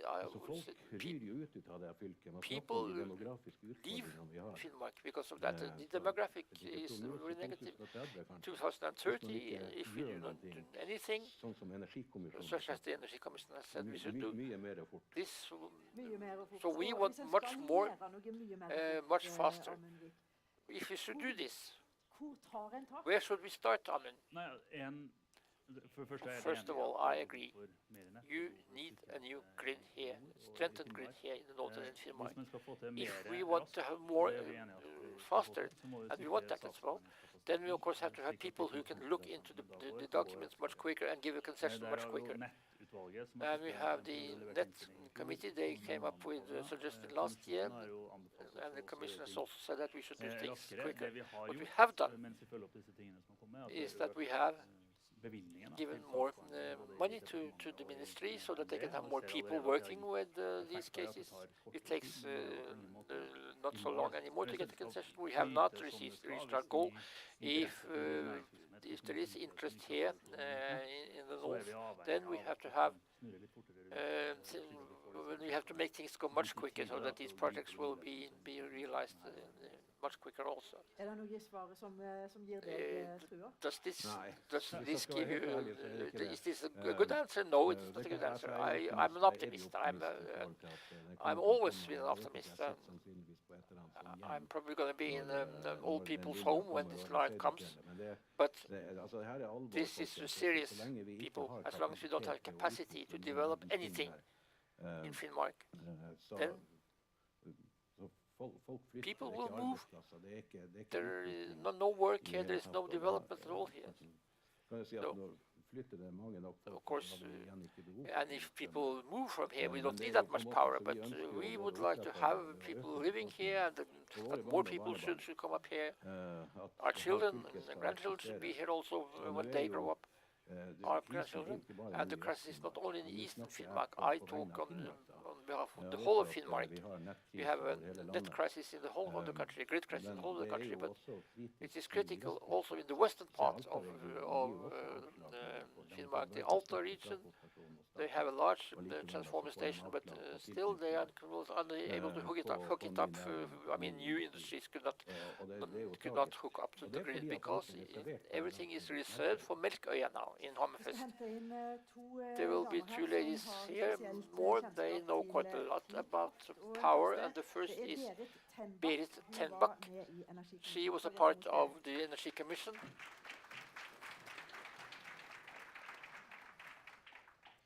In the report from the Commission, you talk about time critical.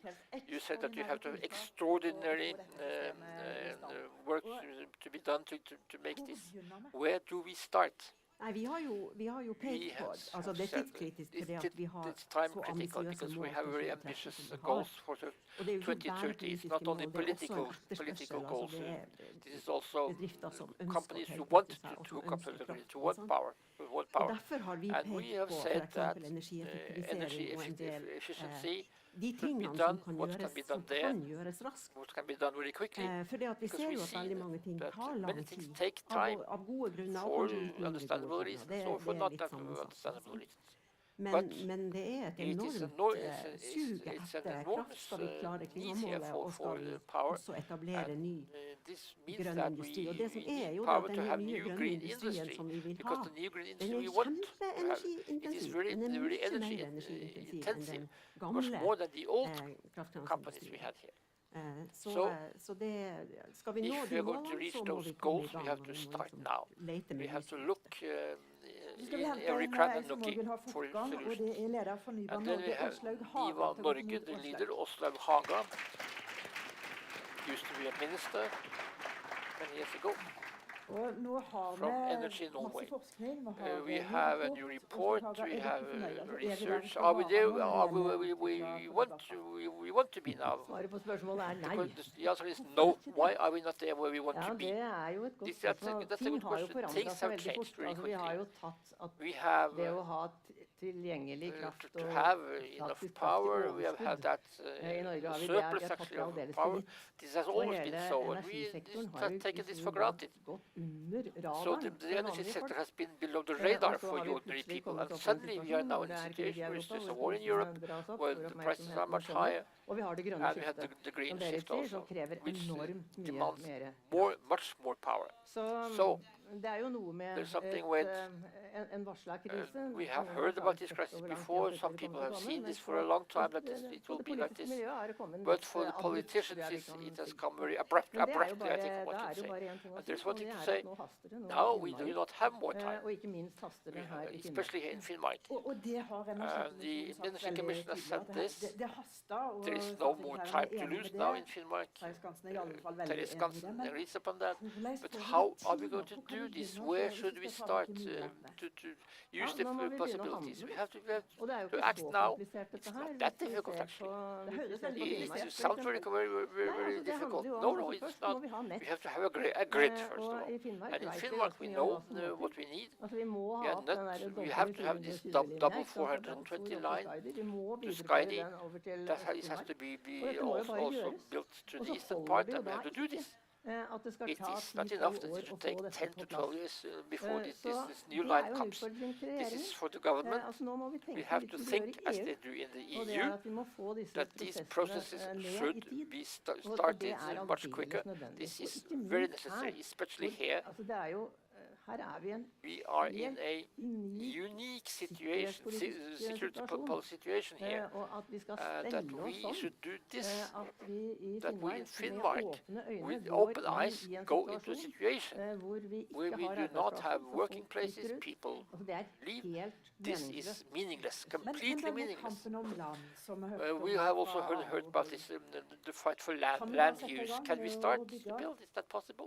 mer More med en gang. now? Can we do this now? Nei, det er jo en grunn There is til a at disse reason tingene why tar these tid, ikke sant? things Og det har jo vært take en time. sånn ubrutt rekke av And ting som we have seen that kraftnæringen har ment var superviktig. Og the power industry veldig has said that spennende, there are som har many blitt interesting superkontroversielle things. Now they are i norsk controversial politikk, in for det er sant, Norwegian enten det er politics. utenlandskabler eller It overføringsnett might be eller a grade vindkraftkabler. or wind Så power er and det land jo- or whatever it Det har might be. blitt veldig So vonde these prosesser. processes Men are very det- difficult now. vi må but gjøre det very, raskere, very, men vi må very- gjøre det not bedre, og vi very må good. gjøre det på en måte But you have hvor to en do offentlig it samtale rundt det much better, av en much høy quicker, and we kvalitet, have to men have også also a at det er dialogue mer with igjen på society, kommunen. which Så is jeg at a tror much liksom higher level. det å tenke at To det er think veldig that this is enkelt å få dette til simple to veldig do this raskt, very det quickly, I er think en this overdrivelse. is not Men jeg tror possible. det må jo være målsettingen at det skal gå It raskt, should men go også at det quickly, skal gå yes, raskt på en sånn but måte at go det in ikke such a skaper way utrolige that motsetninger i there will be samfunnet. For det har nobody skjedd på who will be vindkraft på against land. Det it. har We vi have ikke seen råd that til on å land, få for på wind havvind. power Vi har on ikke råd land. til at det skal skje på de So that kraftlinjene should som not vi happen at trenger sea. for å få And Finnmark also when we are going kraftsystemet to til å build fungere for the å new få grid frem here, at it det should skal not på plass. be like Så jeg this. tror nå So er det now jo det veksler jo litt it i hvilke changes, møter man er i, da, hvor viktig depending det on er at det går what raskt, og meetings hvor you viktig are det er at. at alt er på stell, liksom. Men jeg tror som As myndigheter så tror jeg the vi har et representative for ansvar the for at authorities, I think that befolkningen we are føler seg sett og responsible ivaretatt. for Det er taking into den account samiske befolkningen both og the indigenous people, but andre also the people i here, de that they should be prosessene, taken slik into at account, and they should be taken into this dialogue. So we don't have to so there will not be any bad feelings afterwards. Everything has not been very good up to now, so we must take that time to learn from these experiences, I think. Yes, but 10, 12 years to build some lines, it should be possible to have some processes going in parallel. We know that is possible. It is possible to get this time, to get concession, to get this time down. Of course, we need hearings, we need to listen to the interest of the Sami people, yes, but it should be possible to get Statnett and we to talk together in a better way, so that these time frames will go down. And many of us are waiting for the fact that you take an initiative to do this, what is evident. I'm talking about the concession times, because that is the basis for the grid. That is also the reason for what will be happening. And of course, if we are going to have more production, they should not pay that much taxes also. I just want to mention that. And we also have to address some questions that we have received from text. And Melkøya, we also had a representative from Bologna earlier who said that carbon capture and storage is a better solution than electrification of Melkøya. What are your thoughts, Terje? Well, I was a bit scared when I suddenly ended up agreeing with Bologna and the Green Party. But it's true. I need to be a bit cautious when it comes to using really strong words. But, I mean, if you're going to help save the world, then maybe you think that it would be smart to electrify Melkøya Island. But I would like to also highlight statements from the Labour parties in this region and in the county, saying that Labour Party is in favour of electrification, but in the right sequence. We can't electrify Melkøya and make one such decision and then kind of put out the lights in the entire county. I mean, if we do that, then of course we would be adding 400 megawatt to Melkøya. They already have turbines that they can use in order to process the gas. So for me, this would be completely meaningless if we're going to kind of abandon the whole county. If we're going to invest in energy policy, then if there's one decision you have to make, it's this one. So actually, I'm shocked that one is even considering doing that without having electrified the rest of the county. So the sequence is key. The sequence, the order, will it be important to focus on the sequence or order to do this, even if that means that the rest of the county will not have any power? Well, we heard about the cables that will be triggered by the project that is needed, and also the facilities, something that we look at. For us, having a discussion about increased consumption in Finnmark must also be followed up by the power production and power grid in Finnmark. So that's all important. We have this as a pending matter in the ministry. I cannot kind of advance any decisions, but I would only like to say that we also see this processing in line with the capacity situation in Finnmark. Well, we're not only talking about the future, we're talking about the present, because when you are applying to connect, then Statnett actually says no, because power has already been reserved to Melkøya, and therefore you can't be given any connection. And this means that the rest of the county is actually blocked for a certain period, even without Melkøya being electrified.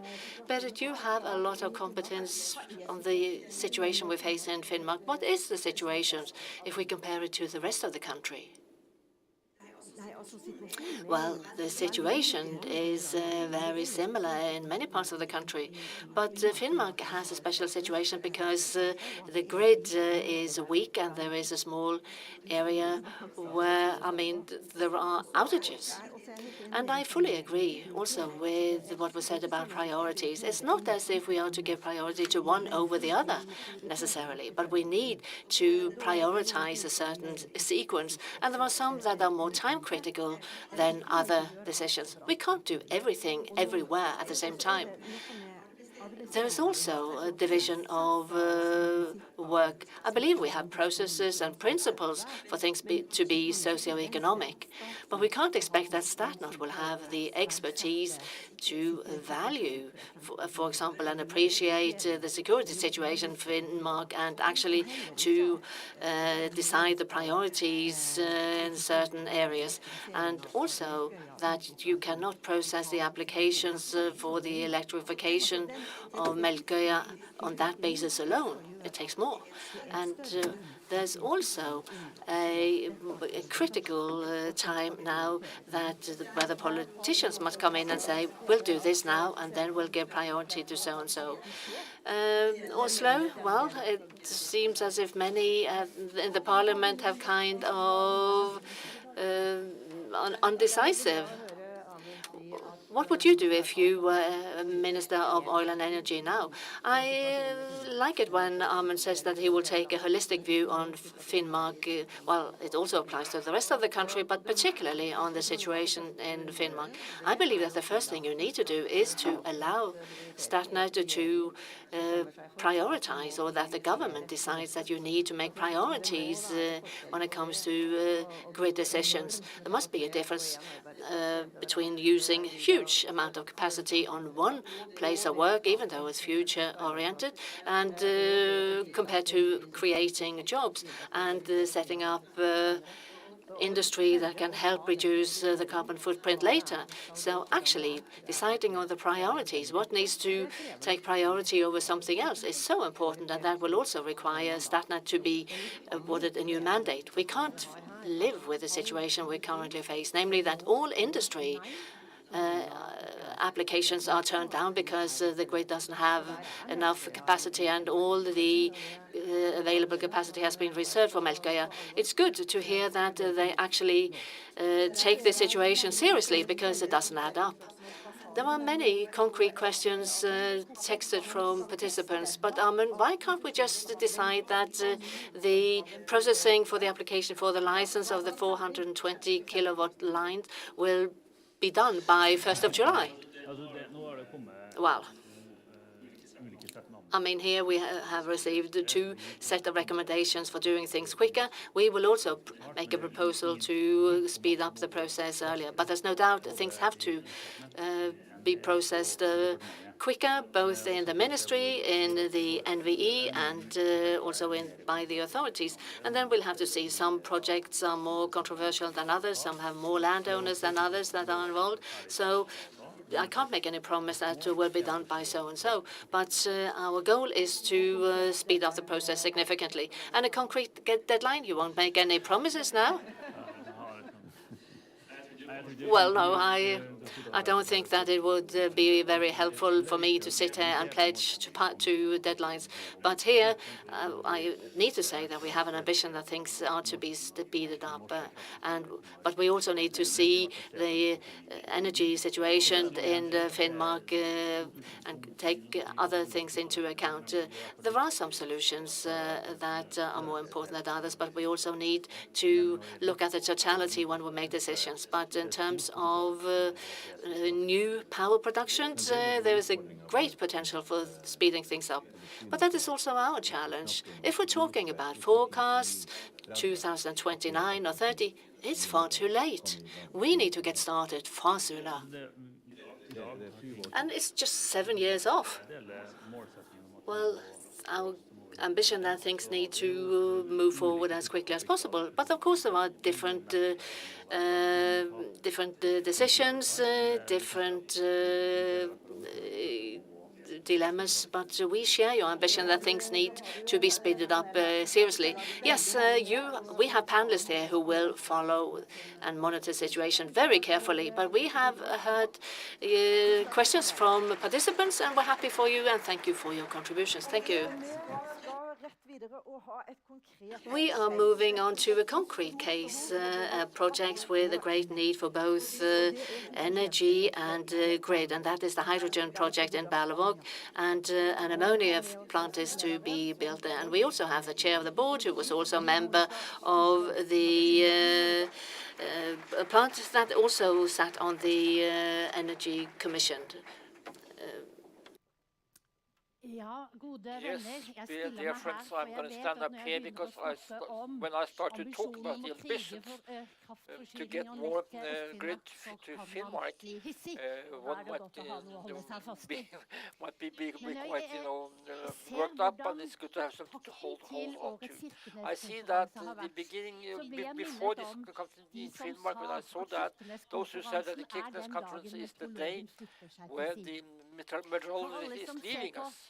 But also, all of us who look at the weather, at the TV, there is also a shadow over East Finnmark. But once a year, when there is this conference, there is sun here.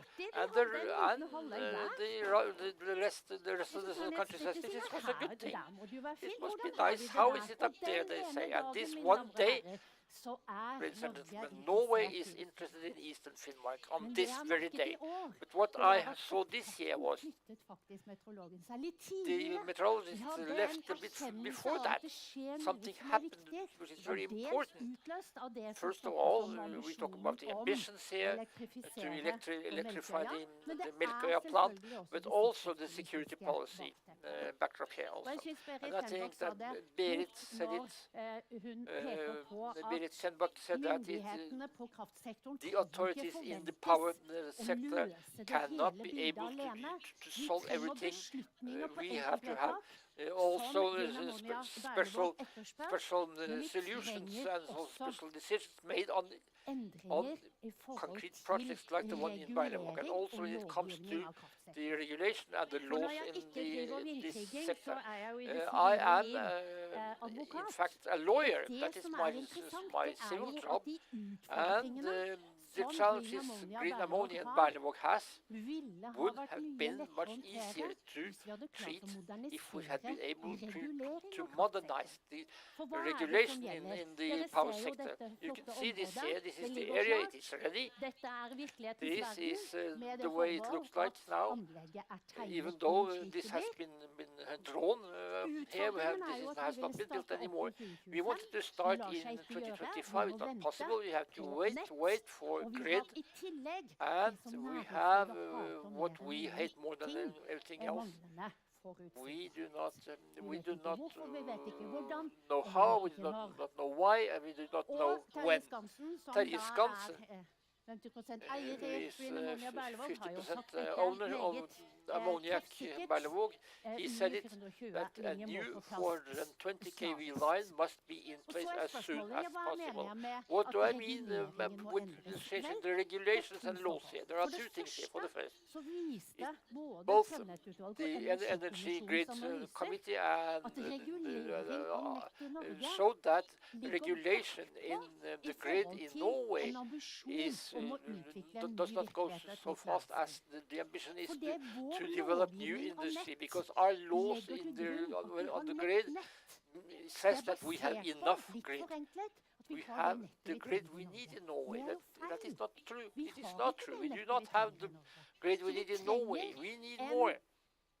We need a complete makeover of the regulation in the area of the grid. Not only wait until there will be questions, people who want to open the new companies. We should not wait for them to get a no. We should say, where do we want people to live? Where do we want the industry to establish? Maybe that this hadde det vært would lurt be a good thing, for å instance, bygge to litt build ut. Og something. når det i And tillegg in er addition, if we have vindressurser wind og resources enough kraftressurser og and power muligheter, resources enough, så then er det it der is vi there skal we prioritere å should legge til prioritize. rette. Så hvis So denne if this reguleringen hadde vært regulation endret had for been 10 år 10 siden, years ago, så hadde jeg then vært kvitt kanskje maybe 3 I av did 4 not have these 4 innvendingspunkter. points here. Så Only 3 det of them. vil jeg si. Only one of them.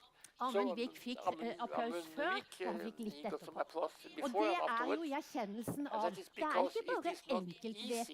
It is not enkeltvedtak-kategorien the som vi må se på. single Vi må decisions også which we se have på to look at vi into. har en We regulering have to som look into the insentiverer regulations which at vi gives an får incentive virksomhet der for vi companies vil to ha build virksomhet. the way we Så want det er them mitt to build. første That's my hovedpunkt first av point bare of 2. 2.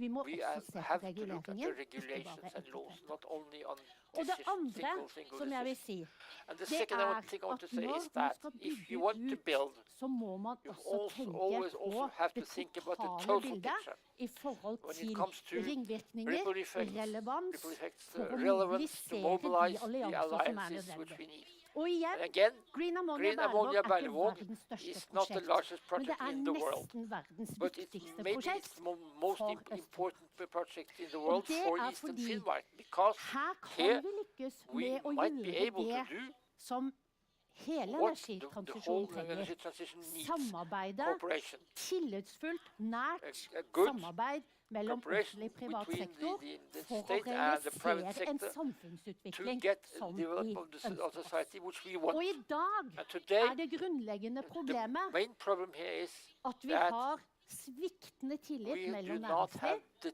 og trust between politikere og regjering. politicians and Og da the industry. får vi utslag This means at that man ikke tror nok we do på not at regjeringen vil the en vel, companies og do not regjeringen believe enough tror ikke nok that på at the næringslivet government liker would dem. like to Og dette er do, nesten would like us to do what barnehagespråk, we men want det to er do. slik at So uten without tillit, trust, tilstrekkelig enough tillit, trust, så vil vi we aldri will never klare be able å realisere to denne type build these prosjekter. projects, Og this da type of vil project. vi And få then we det will get, mannefallet as som what has Arne been mentioned, Holm, Arne as pluss Arne O. Holm Arne O. Holm representerer. said, I dag today var du veldig, you veldig were god. very, very Du er good. alltid god. You're always I dag good. var du veldig Today you god. were very good.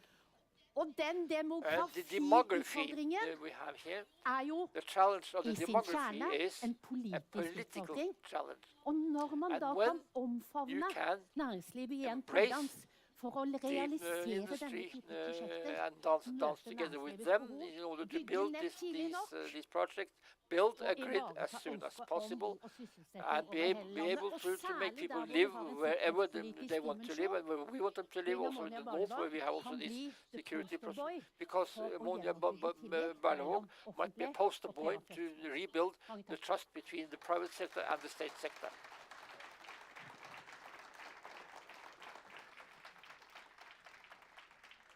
We need a complete makeover Vi of the trenger way we regulate the helt grid. klart en stor That's a forandring når det gjelder dette We're med å going to regulere hear nettet. from, Nå now skal vi the høre fra CEO of CEO Norway's ja, Statnett. fra Norsk How Statnett, does it work today? direktøren What for is the Statnett, challenge as hvordan ser det ut she i dag, og hvordan sees it? ser And, den please give a utfordringene warm som welcome finnes. to Hilde Hilde Tonne. Tonne, ordet er ditt.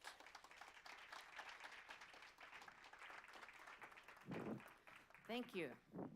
And I'll do this in Jeg English skal in ta det respect på of my engelsk, Nordic siden jeg colleagues. har en nordisk kollega her. I need to stand Jeg here, vil otherwise gjerne I stå can't her, ellers kan jeg ikke tenke. Statnet Statnett has two main har tasks. to hovedoppgaver. One Den is ene obviously er to selvfølgelig å develop, utvikle, to innovate, være innovativ, investere and to og operate operere.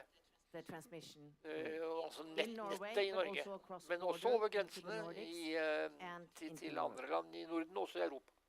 And the second Og den one, andre and that is hovedoppgaven, not so well som ikke known, er så godt kjent, is er that at we vi are er the system operator of Norway, systemoperatøren i Norge. which means Det that we betyr are at vi balancing the balanserer power system strømsystemet i hele Norge, across the også Nordics, i Norden, together with our sammen med Nordic våre colleagues, nordiske and kolleger, across og også i Europe, Europa, together sammen with med our våre europeiske kolleger. colleagues.